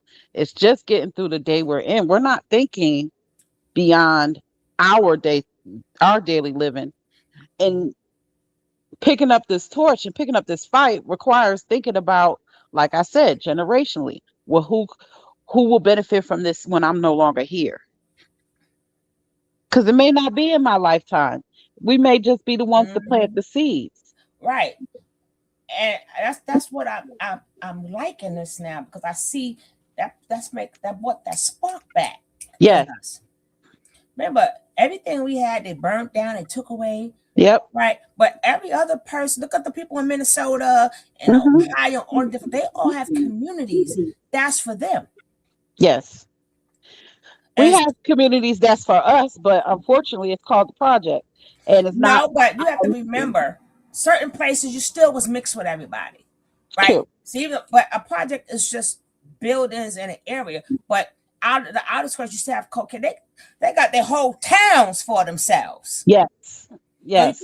Right. So, which means they put their people in office. Yep. They're getting things that suit their community and they run it. Yep. I look at, did you know, or do you realize, you know this from being in New York, you know, you have a specific type of Orthodox Jewish community. Okay. And what Just they say would black, do, small hat or something. yes, small hat, and they will reside, you know, they will take up several blocks of housing and businesses. They will live and work in their said community, and generationally they'll be in this specific said area and make it their own. And we could have the financial capital to do so if we ever decided to collectively put our capital together and do similar. Yes and no, because we got the money, we spent it on. But remember, we've done it already. What stop us from doing it, maybe we shall get more into it, because all the secret plans they made with the immigrants, right? They hate God's people so much. Right? Yes. So we have to remember, everybody, they had a 400 year. We behind 400 years. Yes. Right? We the only people that worked 400 years for nothing. Right? Very true. We the only people. So then when other people started coming in, you gotta remember the Spanish been here for a while too, but they came in as white. Yes. They changed their names around and came in as white. So they checked the mark, right? White. Yes. Then they started being proud of their heritage. Then definitely, like, well, just like Charlie Sheen, for instance, right? Yeah. He's Spanish. Exactly. So then after they used up their white privilege, oh yeah, guess what? I'm Spanish. Yes. This is my real name, right? Yes. So absolutely. They all took they took the benefits of being white. So then, even when the other people came in, we couldn't get the loans. They have stores everywhere. They got stores everywhere. How do you come here with no money in your pocket, 50 cents in your pocket, You worked hard. You ain't worked that damn hard to have a whole complete store. Exactly. You ain't worked that hard to have restaurants. Several blocks worth at that, not just one. No, you went in the quiet loans. Exactly. You got them. We couldn't get them. We still can't get them. Hey, Martin. Right? We couldn't. A lot of things we listen to that bull crap about how people come here when that is bull crap. It is. Everybody didn't come in here and just get on the public assistance or whatever. Not back in them days. Look at New York. Majority of the people who own houses in New York would be like the Caribbeans. Everybody's with us because we couldn't get them. It's true. So everybody know that we are a different group. They put it all in your face. You don't have to guess. It's true. They put it all in your face. They got the stores. Everywhere you go, it's like beautiful Spanish restaurants, Mexican restaurants. But they made sure we couldn't get it. So we didn't have money like that because we couldn't get the loan. All that money together can't have businesses like that. Right. So now these are some of the things we're fighting for. Maybe that we do come to one. Maybe we're able to now put our money together because we make more money now. Maybe we put our money together. But there is still no, even in the train stations, the Indian people, whatever descent Indian you are, they had all the newspaper stands. Sure enough. We didn't want to sell newspapers. I know, right? Right. That's the easiest thing to do. Sell a magazine, a newspaper, and a drink. Yeah, but they got all the licenses to do the mills, the carts on the carts. Mm-hmm. You think it was hard to get a little push cart and sell hot dogs? We couldn't get the licenses for it. You gotta have special licenses for that. Right? We couldn't get that. Yeah. A lot of little things that they do, we couldn't get it. That's true. When they gave out them things, we came in. No. It was anybody else in a lot of them Indians / whatever part of the set that you're from. They gave them. They always took care of the Muslim people. Always. Yes. They had newspaper stands. They was boiling their little hot dog, simple hot dogs, what you want, mustard or ketchup, whatever. They got trucks everywhere. That's why it's an accomplishment if we get one, right? It's an accomplishment. It's true. It's true. They redlined us. And continue to redline us. So now people have to excuse the fact that now we're waking up. But this generation is waking back up. Mm-hmm. You gotta know. And they still trying to put us down, still trying to disrespect us. Everywhere we go, we're not accepted. But it's okay. Now the younger you saying F you, just like they did and with the Martin Luther King when it came to me, I showed that. Remember them kids say F that. Remember they the ones went to jail. They the ones changed history. Yes, ma'am. They changed history. So now these kids now is gonna F that. Yep. We want our raps know you got people talking for us and all this other type of stuff. You can't be mad. Not at all. Not at all. So they still, you got some of the Africans, I said, listen, even if it's in the history book, it doesn't take away, you can see how the world feels about us. We're headed everywhere, right? Right? We disrespected everywhere. But you know what I am seeing that gives me some hope, some measure of hope? I'm seeing the younger generations, my oldest daughter and my youngest daughter. Those two different generations are coming together politically. They're voting, sis. Yes. They're talking about the politics. They're voting at the midterm election season. You know, they're becoming invested and involved in the future of this nation. And that is invigorating and gives me hope to see that. You know what's crazy, sis? Especially crazy. From one, they mad because a lot of American blacks are leaving the Democrats. Yes. They better sit up there, Martin, say, hey, right? Hey, Hey, Martin, good to see you. Right, a lot of a lot of them is leaving. A lot of them are leaving the Democrats. You know why? One of the reasons why, because it ain't about us no more. It's about the immigrants. That's right. Let me tell you, I can show you the emails, right? Oh, Trump is doing this. We got to come together. They're what they say. I got to read this crap.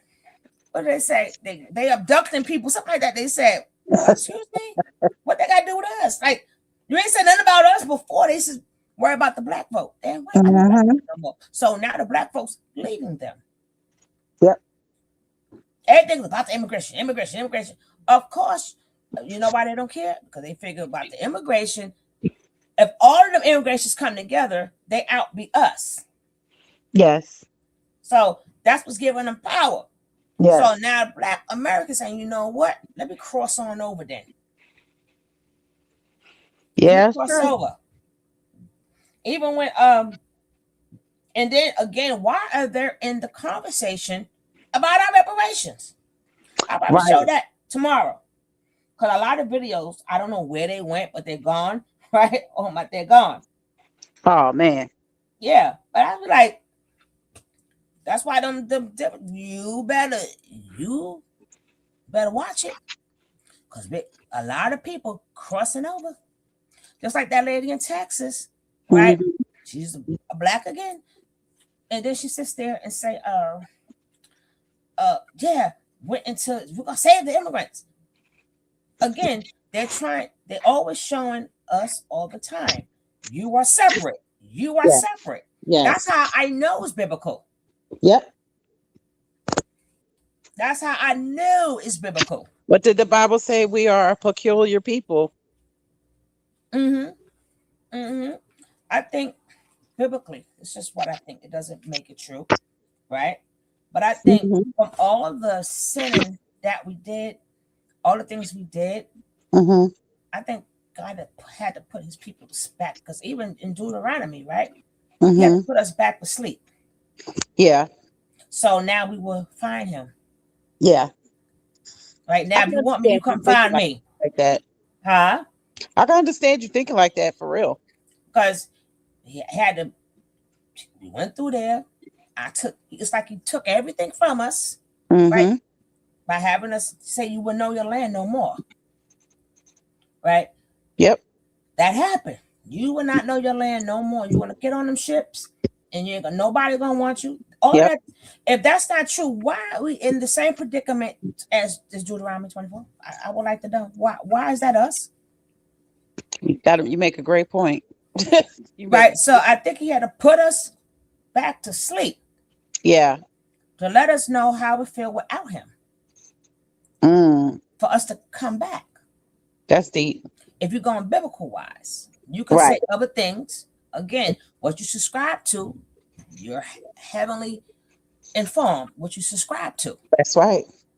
So if you subscribe to the sun, moon, and stars, then that's what, if you believe in ISIS, this and that, then that's what you subscribe to. Yeah. Even with all this commit, people so focused on commit. But let's not forget, they had us enslaved too, right? Exactly. And then if you take away history, if you believe in commit so much, then again, why they don't love you back? Go on to Egypt if you want to. Go on. You Tell me. Quick, they don't want you. Tell us they're going to accept you. They see everybody subscribing to commit. Everybody subscribing to commit. At the end of the day, you can subscribe all you want. That's right. When you go there, that some may over if you like popular and famous and got money, and they know about you. Oh, may say it's beautiful. But for the regular folks to want to go there, and let's say I studied them, I believe them, but I'm just not popular. Go on over there if you want to.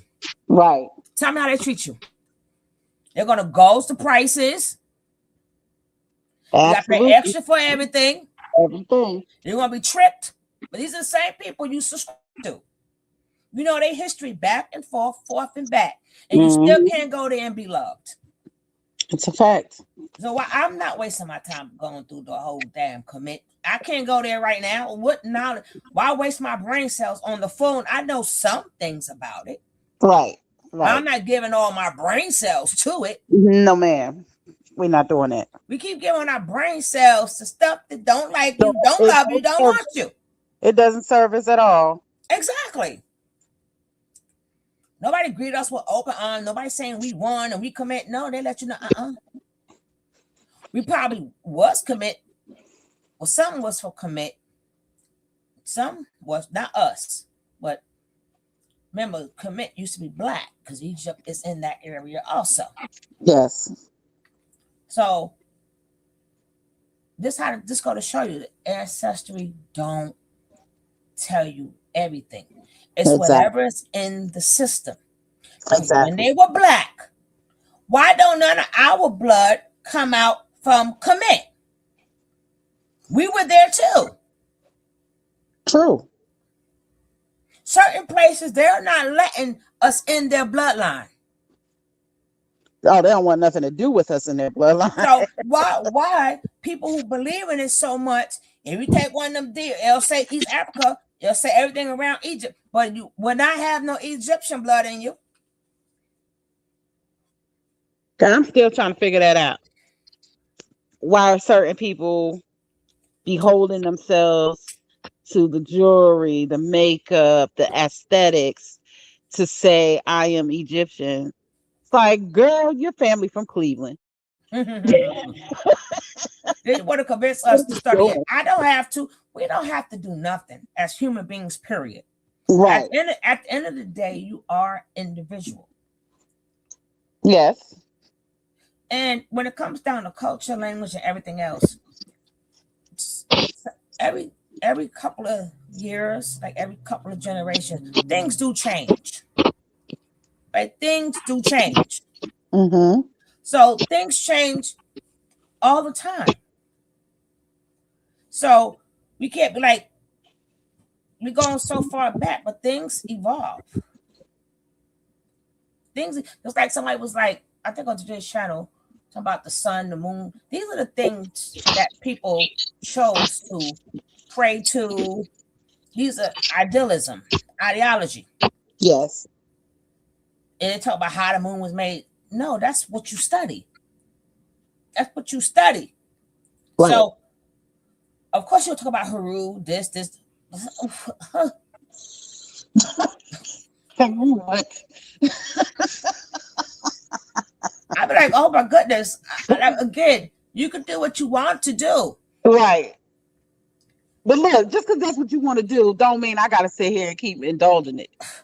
I'm not giving all my brain cells to that. I'm not, because nobody has, like, when you was there when the sun and the moon like collided together, right? Was you there? Like, this is something, even though people may write about this, you wasn't there. Exactly. Even with the Bible, with the dust and stuff, right? We still wasn't there neither. Exactly. So you're going to subscribe to what you want to subscribe to. You got to go by what you feel. Like, I feel that's right for me. I believe it. Because I look at what the Bible states and I look at what's happening now. Yes. I compare it. You know, like they said, oh, like what tree is not evil, whatever. Listen, we don't, that's a ideology. It's not like if you subscribe to it, that is good. Absolutely. That is good. I prefer people saying, hey, that suits me, so that's why I study it. Exactly. All that ancestry and this, no. Because you can't say, even if you was in the same tribe, right? People start having kids. All kids don't want to subscribe to what their parents believe in. Some people divorce the whole thing. They're doing their own thing. So when you start having kids, you teach them what you want to teach them. They may not subscribe to that no more. That's true. That would be part of life. Yeah. That happens all the time. So you can't say we all did this. No, they all did not. This is our culture. It's not. Your culture is what you make it. That's true. And it is what it is. right? Y'all keep wanting us to go backwards. But if you think about it, they always move forward. Yes. You learn from the past so you don't repeat it. But moving forward, you can't say, well, this is what they did. Not all of them. Sometimes people didn't like they didn't like their own culture. Some people got out of religions, they didn't like being married. They wanted to get married. They didn't want you to marry me, right?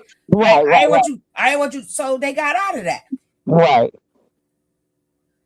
Some people, they didn't feel like doing the rituals. They got out of it. Let me ask you a question. Were you done with this video, the one that's up now? Huh? Were you finished with the video that's up now? Oh, no. I don't even know. Oh, let me let it play. There's a spirit of prejudice. There's a spirit of disdain for somebody that's not like you. Jealousy, of envy, of obsession. That's why a lot of times when you see colonizers, even back into the 1800s, when they were taking up, all these corsets to give themselves a fake BBL, like, you got to remember where this stuff came from. This didn't just happen. It was formed out of a spirit of obsession. And one thing that the spirit of murder likes to do is it takes from what it steals from.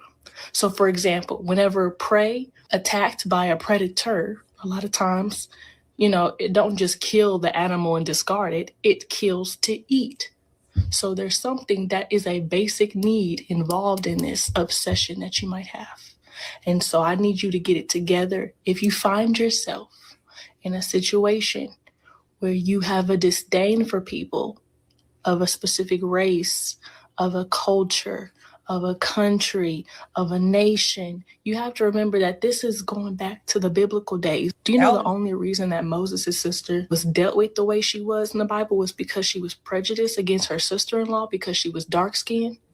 Oh, because we don't talk about that part. We don't talk about how the Bible loves to talk about culture. It loves to talk about color. It loves to talk about nationality. It loves to talk about tribal. You can have confidence in where you came from, of who you are, but that don't take away from the fact that somebody else is just as important to God as you are. So let's not act like, okay? Clock that. That's all. I like to say too. Introducing the bracelet of champ. The Abraham, right? And then talking about, I guess I should go back to DJ's video. I'll probably do that tomorrow, right? Okay. It doesn't take away. It's talking about how Abraham and you had the Abraham. First of all, if you read anything about Abraham, he didn't have no war. He didn't have anything. He followed God. That's right. Right? People chose to pick that up. That's the people who chose to pick it up. Even Moses' laws. Moses ain't have no laws. God gave them to him. That's right. The law, statutes, and commandments. God set that up. Yes. Moses wasn't special. Abraham wasn't special. Far as to say that they did anything, they got their orders from God. If you're choosing to bring that up, remember, you can't bring up something biblical and then we can't discuss it biblical. Exactly. Now, if you just like me, I can discuss anything. I stay that we go talk about Abraham. But I forgot what the guy said, and I wanted to say no. Abraham had an assignment. Everybody that they speak upon is a bloodline. Yes. It's a bloodline down to Paul. Paul was maybe the last time we heard from one of the tribes, right? From one of the tribes. And remember, he was a stickler for the laws and commandments and stuff. Well, that will be because Benjamin and Judah and the Levites stayed together. The Levites didn't want to get rid of the law, statutes, and commandments, right? That's right. So that gave them quote unquote power as time went by.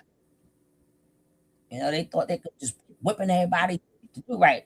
Right? Now Jesus said, done away with the laws, right? But technically they're not done away with. to me, that would be, let's say you're a parent, right? Right. You have kids. The Lord's statutes and commandments could be that you have kids, but I don't love these kids, but I did my duty, right? I did what you before, but you didn't love them, right? So that's what the law is done away with, right? Your duty or your law is to have kids, but God wants you to love him. That's right. So it's the equation of, well, you could say law, statutes, commandments. I did my job as a father, right? And all the bills, right? Don't ask me for nothing else, right? So now the child don't feel love, and you thinking that you did right, job, but you don't know your kids. You never hugged your kids. You never gave them five. Right. Right. You didn't show them love, no emotions. Or you did your job. See, that would be like the laws, right? Well, yes, I did my financial obligation.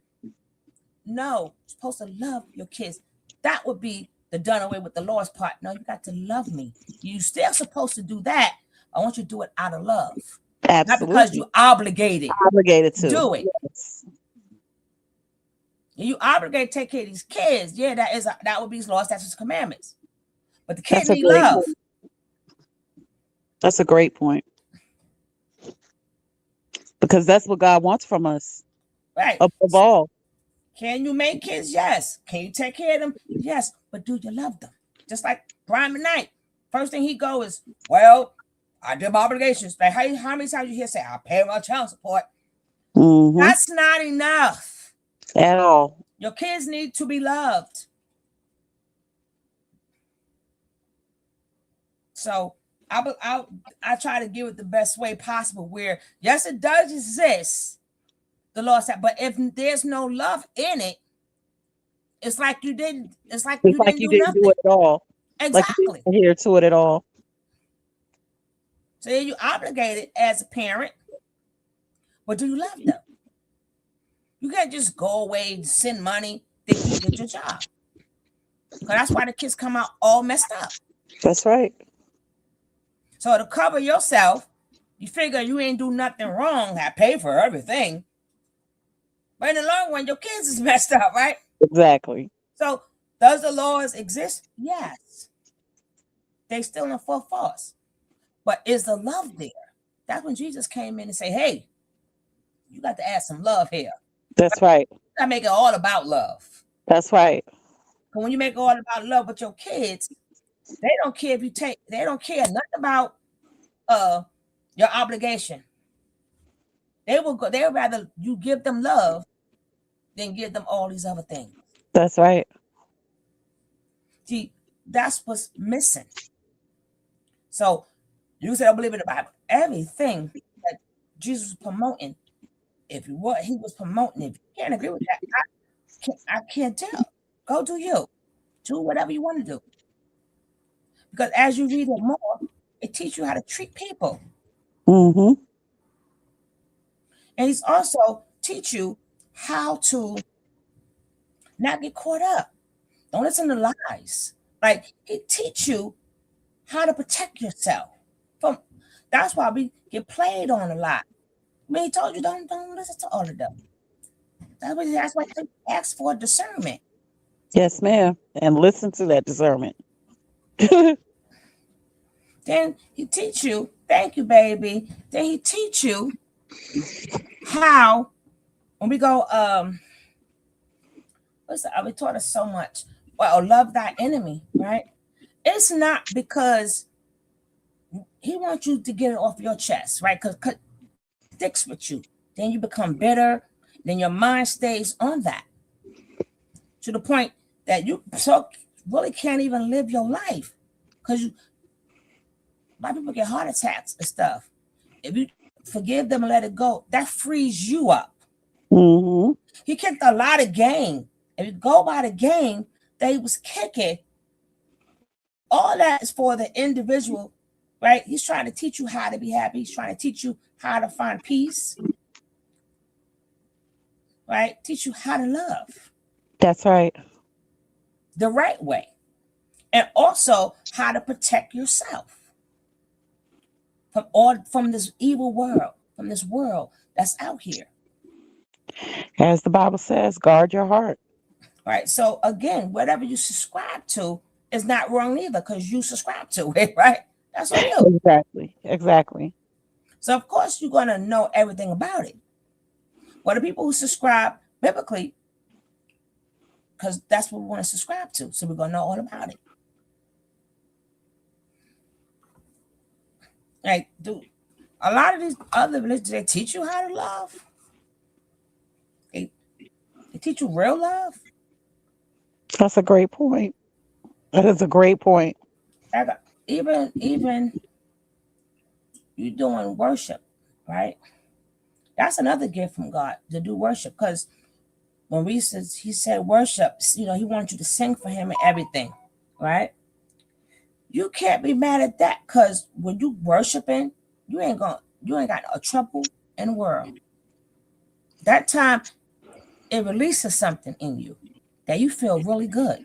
I can attest to that. Right? You feel really good. Yes.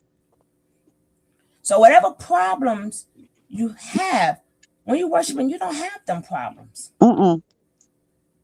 Because you get so caught up in your love for God and God's love for you, and problems and trouble and worry can't exist in the same space as God. Just can't. Say that again. Your thing got kind of scratchy. How did I say it? Problems and worry and trouble cannot exist in the same space as God's love. And as we worship, it's a real exchange. It's an exchange of our love for God and his love for us.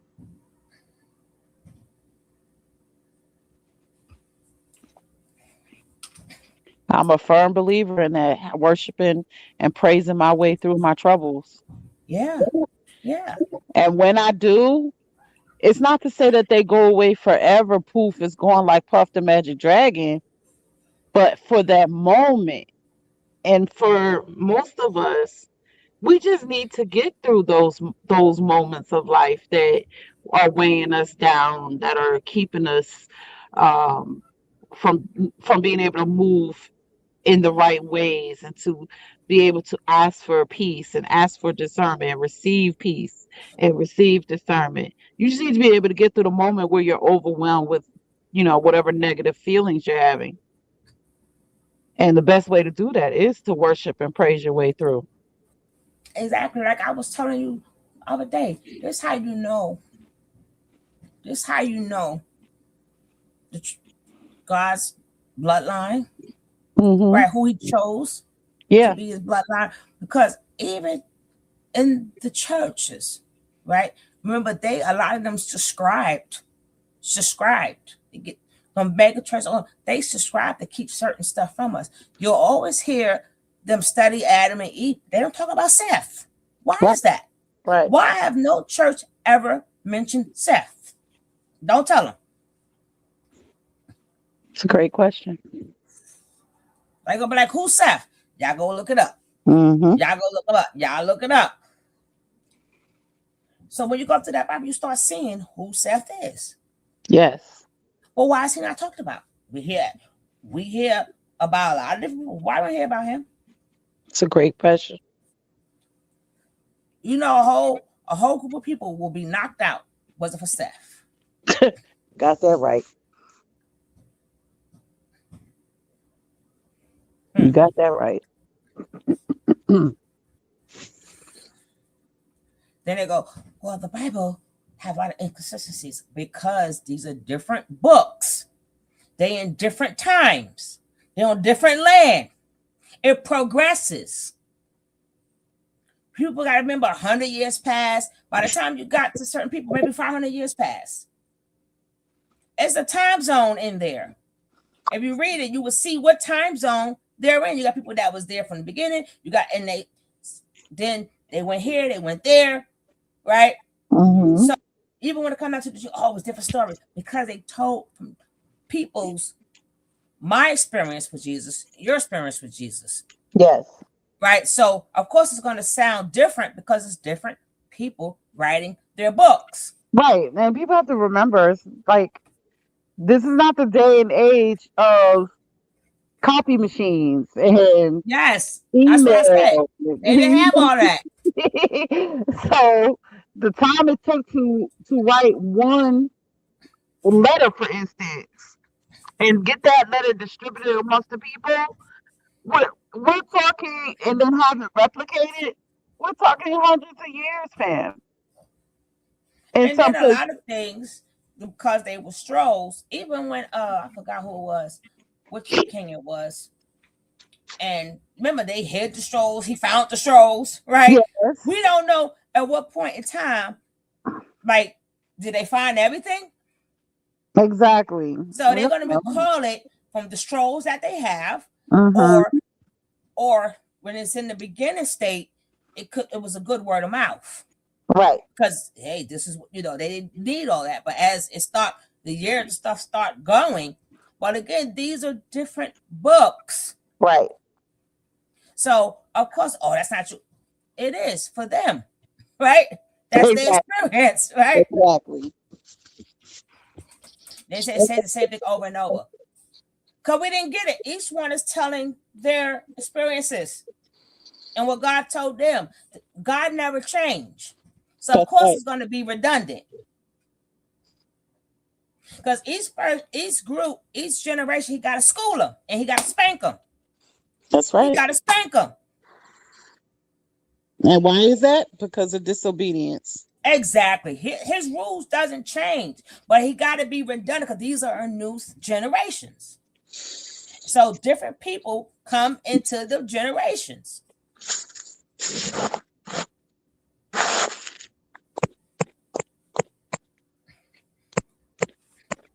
But all of us living in today, I don't see nobody dressed like they come from back in the days, right? We don't even look like, and America's only here for a certain amount of years. We don't even look like how they look like. And then you had somebody say, they got the white man, what do you say? Culture. First of all, no, we don't. And they try to put a video where we was dressed like them. But that's what the clothes they had, right? They didn't have their own. I keep telling people all the time, the best thing that happened to black folks is when they kicked us out their church. That's when we was really able to pray. That's when we realized, we feel something, right? Mm-hmm. That's when we was able to praise the way we wanted to praise. We was able to jump around, skip around. That's why they go, they different. Because we're different people. Yes. We different people. Then people go, something, I don't believe in the church. Guess what? The people who sing R&B believed in the church. They went to the churches and saw us getting loose. That's right. And they mocked them. That's right. We wouldn't have a lot of the blues without the church. We wouldn't have the rhythm without the church. We wouldn't have the voices without the church. Come on now, you talking. So a lot of R&B and a lot of things down to freaking Elvis. Where was that? In the black churches. That's right. A lot of things come through the church. Back in the day, that was our meeting place. Mm-hmm. That was our everything. Even though they crossed over and made it circular, as they call it, but it still come out the church. That's right. A lot of things come right. Hey, listen to R&B, then you believe in the church, right?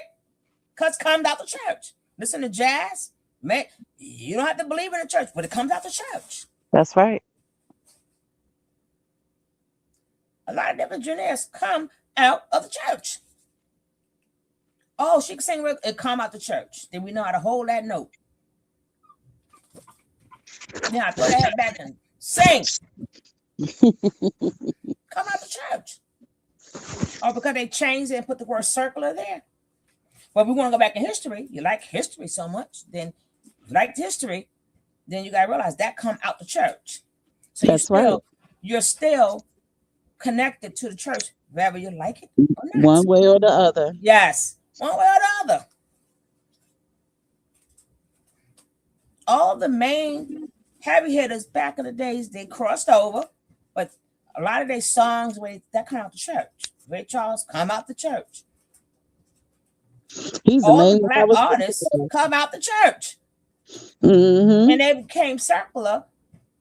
They was singing about secular thing, but how they sing, how they perform, how they dance, the way they move, everything that we do come out the church. Yes, ma'am.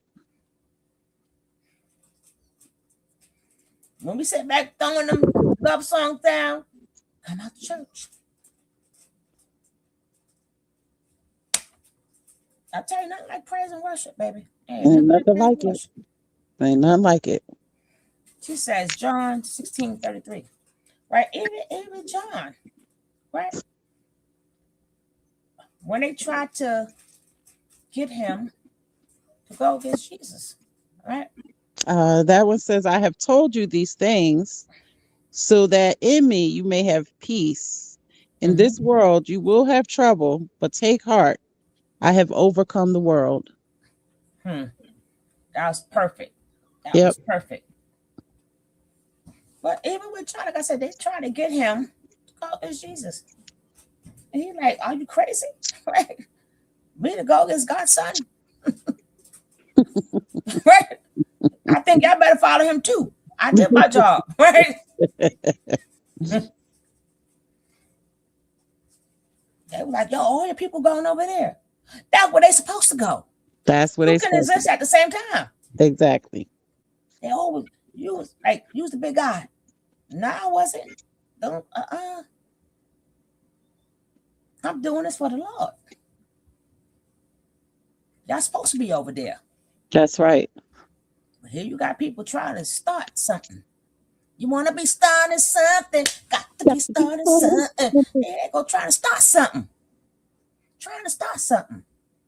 Stuck in the middle. Yeah. Yeah. So it's like I said, it's a great book. And every story, majority of all the stories show you how you could F up and how you can get your life back together. That's right. All right. And effed up, that's how you get your life back together. You could be on any side. Like I said, everything that people is talking about, the reason why God didn't go into length about it, because that's not for him. He can tell you, but idolatry existed. Yep. All the different religions existed. Yep. So we do know that people been doing what they've been doing a long time. It's in that book. Thousands of years. It's in that book. Yes, ma'am. Freemasonry, I remember they got them ideas from Egypt, the place y'all talk about, right? So there was Freemasons since then. Sure enough, those the first ones. So a lot of things, being that they was in Egypt for so long, they started taking in what they do. Mm-hmm. God was like, oh no. But they only know, and they figured that's the easier way. We can't get our way, we'll go back to what we learned in Egypt. Maybe we'll get our way then, but they didn't. But all this, so we're not arguing what existed. We know it existed. The thing is, you choose or you subscribe to what you want to. Everything we're talking about existed already. Free will, because that free will is God given. Right. So they always had people from the different. That's why he kept saying, "Don't follow them. Like, don't do this, don't do that." So even God knew they existed. Even he told all the type of things that they was doing. He explained it, how they used to sacrifice their kids and do this to the babies and do that, because that's what the other religions does. A lot of them. Yep. Even with the sorcery, that's in the book too. It is. All these things are in the book already. Yep. And it tells us what our attitude should be towards those things. Yeah. So again, he wasn't even condemning them. He like, do you? He didn't take none of them down. And that even God was like, do you? If that what y'all believe, that's what y'all believe. But I don't want my people to do that. That's right. But he never condemned them. He told us stay away from them and don't do this, don't do that. Right. But he already told how also we already know these things existed. Mm-hmm. It's in the book. Even if you read a lot of them stories, it was telling you that a lot of things they was doing when they started, especially with Solomon, he brought all them women in that house who worshiped so many things. They worshiped a lot of different things because they had different women from surrounding areas. And it messed them up. Yes, it did. But he was explaining here, they do this, they do that. They bound to this, they was bound to Baal.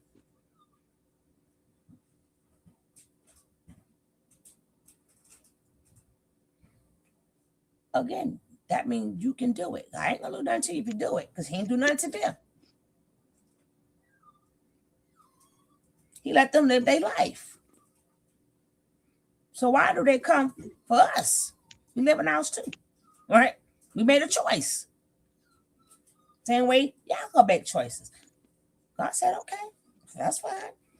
You don't see no parts of the Bible where he went over there to them other people and stuff and got into their business. He seen what they do and said, don't do that. Right? Don't do that. But you don't see nowhere in the Bible. Well, he took down, he stopped them from being pagan, or he stopped them from doing sorcery, or he stopped them from, you don't see that. Mm-mm. He worried about his bloodline.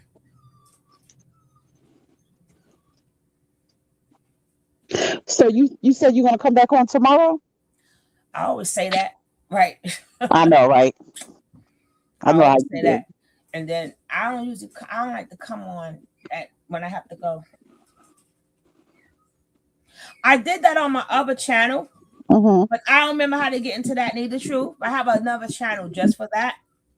Just for that, right? Just for it. So I want to probably make another page and go back to doing that. Well, we did that until I lost my pages. It can't get back in them. So I was doing another whole new page. Oh God, what's this dog whining for? Come here, Tito. Tito. Oh, Carter, say hi, everybody. Hi, Carter. Come here, Tio. Come here. Where he at? Tito. I'm telling you, my son named the dog, one dog Tia, one dog Tio. I mean, he's not Spanish. He just picked them names. I said, you named your dogs aunt and uncle? What do you mean? I said, Tia means aunt, Tio means uncle. I said, Lord have mercy. And it's so crazy. He just picked them names. Oh. He just picked them names. Now, no. What is he crying for? Hold on. I thought I heard somebody crying. That's my baby. Hold on. That's Golden? No. That's the dog. My baby. These and the other one's Anthony baby. That's my only baby. Tio's my only baby. Hold on.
I found my dog. I found my dog. Where was he? Oh, sit down. Come here, Tio. Don't come crying no daggone more. Go ahead, go on back. This little dog boy, he little old thing, but you can't tell him he ain't a Rottweiler, right? Little puppy with big paws. Maybe how many pounds you think he may be? Maybe 5 or 6 pounds? 6, 7? Hey, nephew. But he's a little old thing. And you can't, boy, he be raising. He like my little guard dog. I be like, I said, my internet could. My internet could. I be laughing at him. You can't tell him he's not a Rottweiler. I be like, you'll get your little self out of here.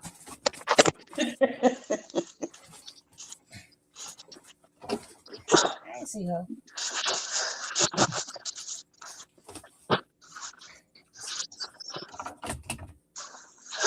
All right, Suge, we're gonna do this again when you feel like it. Of course. We would definitely have. Wait, let's finish hearing this first. Okay. Just this part. Okay.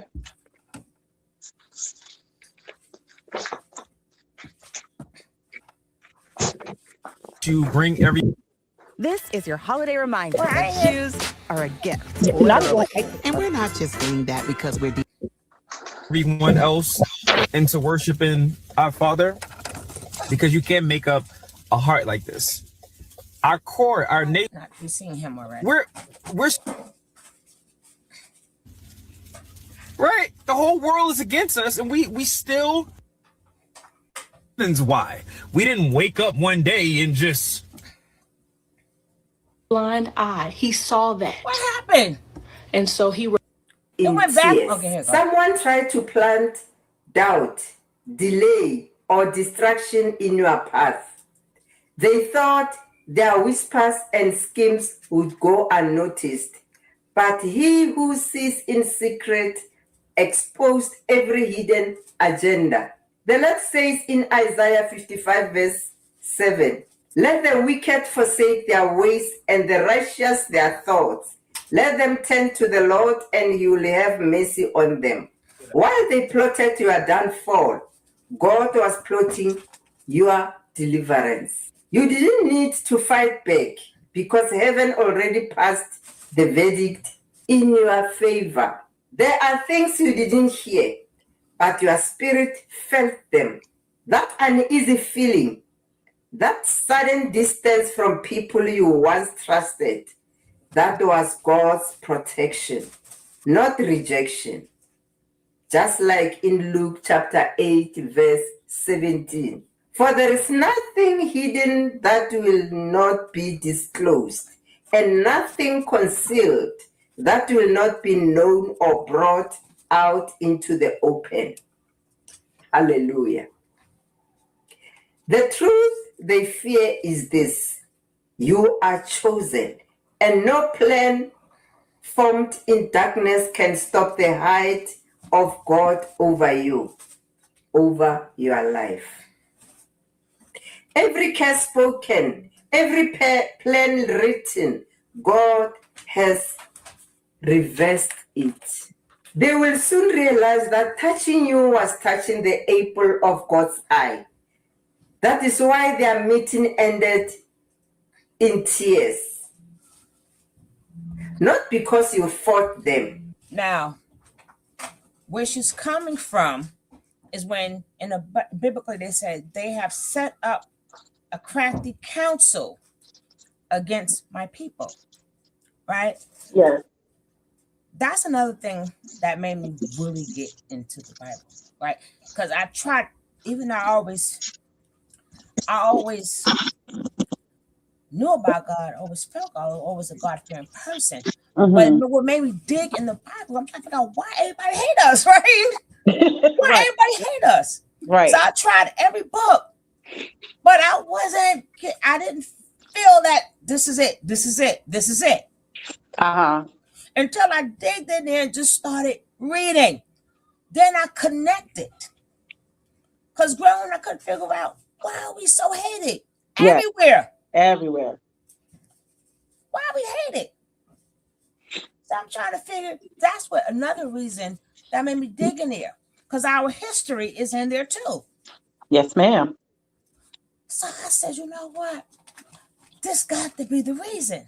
Like whatever you connect to, you connect to. I'm telling you what made me Right. go dig in that book and stop listening to this scripture say this and scripture say. I'm like, nah, I got to get in this book. Right, right. Because when you're speaking upon scripture, it's a whole entire, it's where did that script come from? What was the content of that scripture? And when we take that out, we don't know whom they're talking to. Right. And what they're talking about. We just took the scripture. Well, that's why it's so important to read the whole chapter, and whatever verse you're focused in on, read above and below it as well. Yes. Exactly. I'm like, why are we so hated? Why nobody likes us? Nobody want to claim us? Why? You tell us African motherland, then come find out y'all don't like us, right? And then you tell us, hey, be cool with the credit. They don't like us. We here? No, we are not like what? And then I started noticing we different. Mm-hmm. We are different.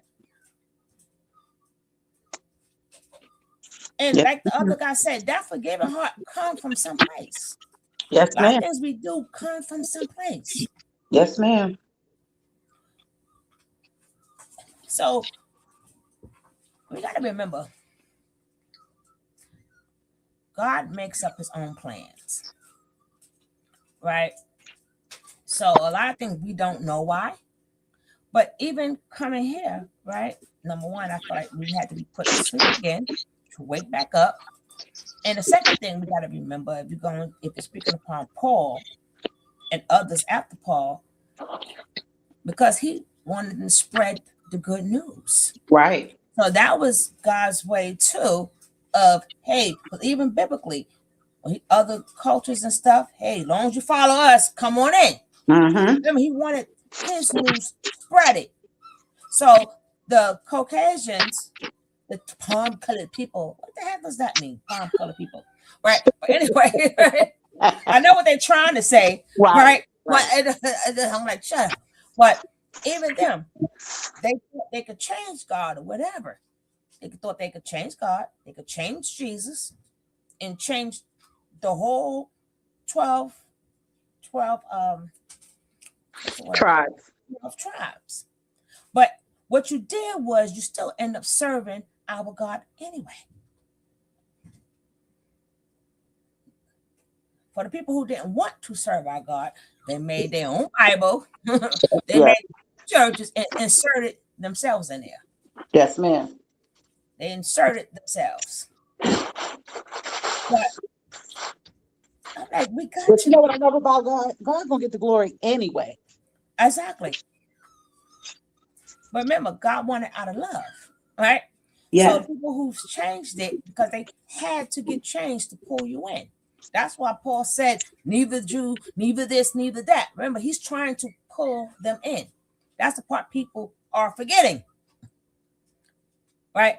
I have to exclude you now. I need for you to serve. So now I have to add remember, we got to talk about what and where Paul was at. But you don't hear that part in church neither. Right? You don't hear that part. You got to also remember when he first got to the Philippines. Philippi. Mm-hmm. Philippi. You have to remember what's the first thing he did when he got there. Like, where my people? Are my people here? Are my people here? And realize none of the people was there. And he said, "I don't see. Was there any temples? Was there any of this?" The people, because that's the first thing he looked for. That's right. I can't stand this dog no more. Oh, Tia. Ever since he got grown, Tia. Ever since he got grown, been whining.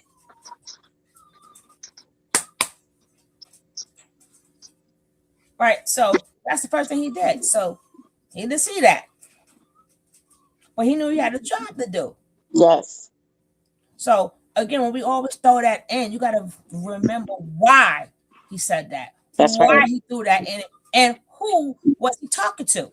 That's right. That scripture doesn't mean everybody. It means for the people he was talking to. That's right. But again, we still the main root. Yeah, because other people's added in, we're still the main root. We're still Yes. the main branch. Yes. So he got them to believe in it, and then they thought it was tricking us, but they really tricked themselves. God good like that. God good like that. We got more people worshiping him, people going to find him, just like in the Bible, right? People come from other religions. He believes, hey, you say, yo, you got more, you believe more than my own people. Let's see how many others will believe in me too. That's right. But so again, I don't. That's why I don't have a scripture battle with people. People like to have scripture battles, but you take it out of context when you do that. Right. Take it out of context. So you can't have even, I don't care whom or what religion you're in or what you practice. It's not, you shouldn't even argue about that. Nobody should argue about certain, especially with their own people that believe in it. And if you don't believe in it, I really don't have to argue with you because you're gonna believe what you believe anyway. Because you're stuck on it. But like I'm stuck on mine. Your mind ain't gonna change in either's minds. And you know what? God don't need no defense. Hello. That is his own defense. Hello. We are to be his witnesses, but he don't need us to be his defense. Mm-hmm. And then people are not even battling to bring you to God. People debate just to prove you wrong. Exactly. God don't want you to debate. I don't want to just prove. He wants you to come to him. So just because you won the war in the battle, did they come to Jesus? Did they come to God? So all that's useless. That's right. It's useless. So you continue. That's like certain things. You can have all the knowledge you want. I am not wasting all my blood cells, all my breast cells, all my what I need to learn. I can't. And again, we got to deal with the now also. We got to deal with the now. What are we going to do as people now? Yes, ma'am. Now that we have gotten past whatever you subscribe to, we have gotten past all of that. What we going to do now? What we going to do? We got to do something. We can't keep debating forever. That's on your right. book, your belief, my belief. We can't keep doing that. Nope. Because while we're doing that, time is steady passing us by. Exactly. That's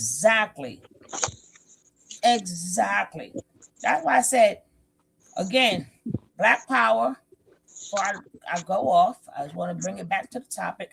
Black Power or Pan-African, right? Should we continue with the Black Power or say that we're Pan-African? Black Power all day. Right, I already told you why we separated. Yep. Because there's a lot of money involved. Mm-hmm. And I showed y'all in the video how I'm gonna play this video again so y'all can see again. Y'all can see again where this video come from. Because the Africans, they did some slick shit. Right? And again, Black folks ain't even watching what's going on. What's going on? Why don't you tell me what's going on? Ooh. Sing it.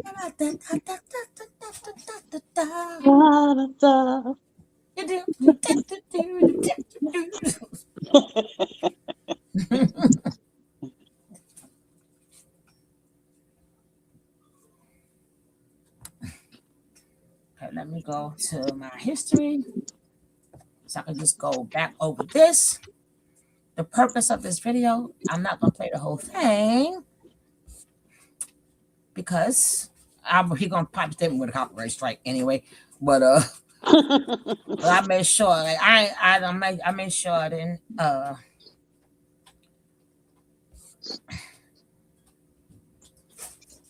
Where is it at? I just played it.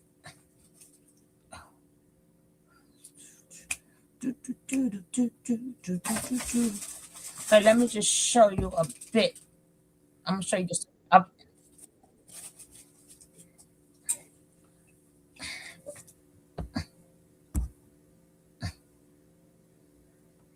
Now, this video right here breaks everything down in 1 minute, right? But it breaks everything down in 1 minute, 46 seconds while I'm doing this video. Okay. But I showed the video in full in the beginning, well, in full that I wanted to get from.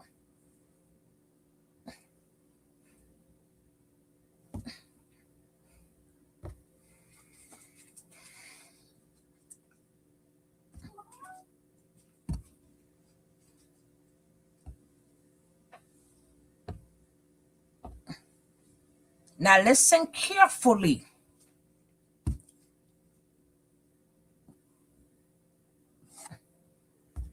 The 38th African Union Summit is happening in February, and they've announced their agenda for that. According to the AU, the reparation justice is so that Africa can promote healing, equity, and recognition of the rights and contributions of African people.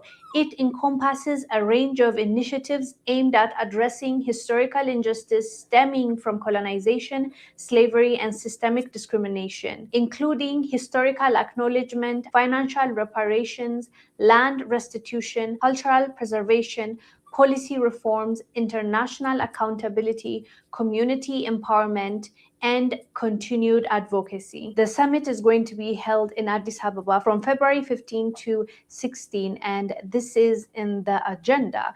It is going to be interesting to listen to what they are going to propose and what fruit this discussion will bring forth, especially when it comes to reparations. And they've also put in land restitution, which is going to address issues of land that was taken away from the locals, and now others are settling on it. So all right. Please tell me y'all caught on to what she said. They are going to discuss. Please tell me y'all understand what she said. I did. You talking about giving reparations to the Africans Thank you. for slavery. Thank you. That was the start of, people don't understand. That was the start of, we gotta separate. How you gonna talk for us? People like, oh no, why do you think the FDA was created? Oh We Lord. had to separate. I says, I do. I done heard it all. Now you shut it up. I done heard it all. Okay. You can't People make don't that. know these things, right? So you want us to keep going Pan African, but hold up, y'all. How you gonna speak for us? And they did something else too, right? Mm-hmm. Hold up, wait a minute. It gets even funnier, right? It gets even funnier. I'm telling you, boy. Who That's for us, girl? that's a mess right For there. us. Who for us? Mm-mm-mm. You know that's a mess. I can't see where it's at. All right, look at this one, right? Yo.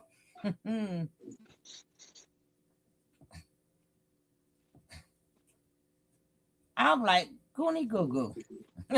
Goonie Goo Goo, right? So once we got aware of that, we were like, go to the shit of that. You're right. Hey, hold up. Wait a minute. Wait a minute. Right? That was to be play that first and see if y'all hear what they say. The girls, sister, you right. We done heard it all. Right?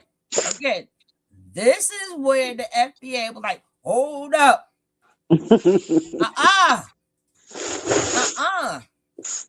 Like first, y'all didn't sell us. Right. Oh, and they didn't do none of that. They Now, reparations is being talked about. Mm-hmm. And this region was going to be the diaspora. In other words, everywhere outside of Africa. In other words, they're trying to African Union fighting for reparations in Africa. You go straight to the U.S. You don't go to the British. You don't go to the French. You don't go to the Spanish. You don't go to the Germans. You don't go to the Dutch. You go straight to the United States, which had one colony over there, Liberia, as opposed to the other European powers, which had the lion's share of them. When I first came across this story, what I saw was mostly in the context of what was clearly a thinly veiled feminist scheme. This was some months ago, but I saw the mention of gender and immediately looked and said, okay, I see what y'all are on. We can be disgusted, but not surprised. The very people who have done absolutely nothing for our reparations claim, now here they are dragging their behinds over here, trying to sniff around and see what they can get. The African Unions had what they call regions, but they decided that they were going to add a sixth region, and this region was going to be the diaspora. In other words, everywhere outside of Africa. This is the African Union pushing a Nigerian scam. They're trying to claim that the African diaspora, particularly here in the United States, are somehow under their political sovereignty and that they're nominating themselves to speak for us on reparations. But of course, as they see it, reparations are supposed to be in their pockets. We're the ones who made the term reparations relevant. And now you have the very people who have done nothing for that issue, but have done everything to undermine us, now trying to use it as a buzzword. What a joke, though not a funny one. As I said last week, you can't build a great civilization abroad until you first learn to build one at home. All of this sixth region crap is trying to get the Africans who fled to be advocates for the crooks back in the home countries. Of course, it stops being funny when you consider that they've made trying to hijack reparations their entire agenda for 2025. When I saw this earlier this year, they had it wrapped up in some silly gender talk, reparations and gender warring. The two don't mix, but it just goes to show the total dysfunction. Speaking of which, when you check out the African Union's sixth region website, almost all of their images are of non-Black people or heavily feature non-Black people front and center. They always have to make sure they got non-Black folks in there. This is how you know who the real audience for this reparations scheme of theirs actually is. It's a white audience they're trying to appeal to. And don't underestimate that there's white power behind this garbage. Remember the so-called Black News Channel? That thing was the brainchild of a white man, mostly them. So that's why you got to deal with us. But then again, white power set them up to do exactly that.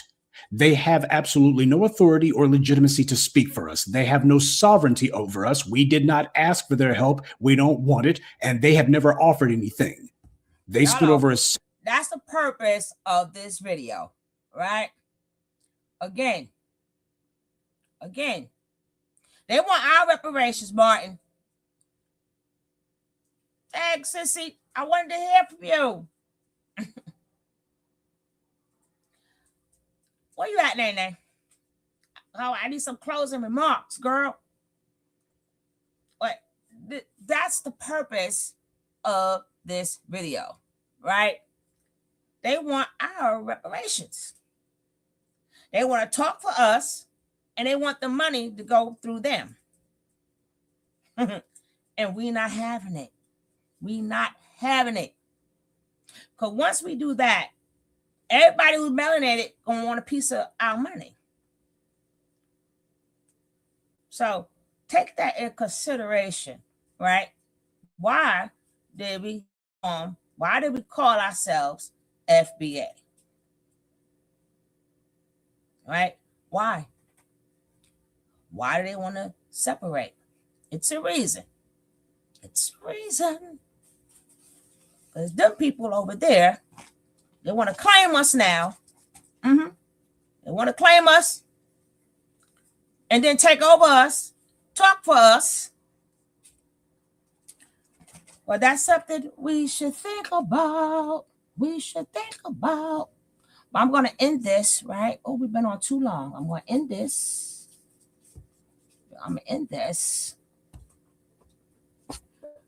And Lord's willing, I'm going to see y'all tomorrow.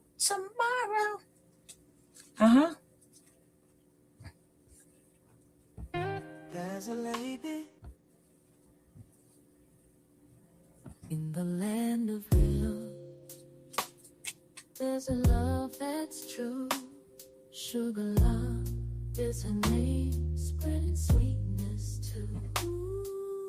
Her voice like velvet, smooth as a summer breeze. A podcast, the soundtrack to everybody's ears.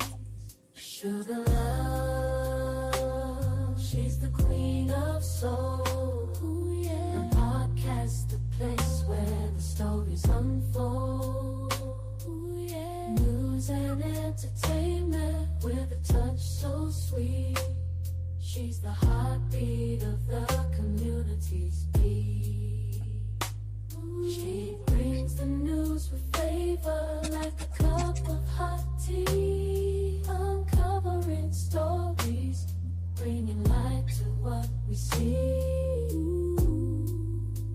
With her infectious laughter, she uplifts every soul. Sugar Love, she's the one who makes us feel whole.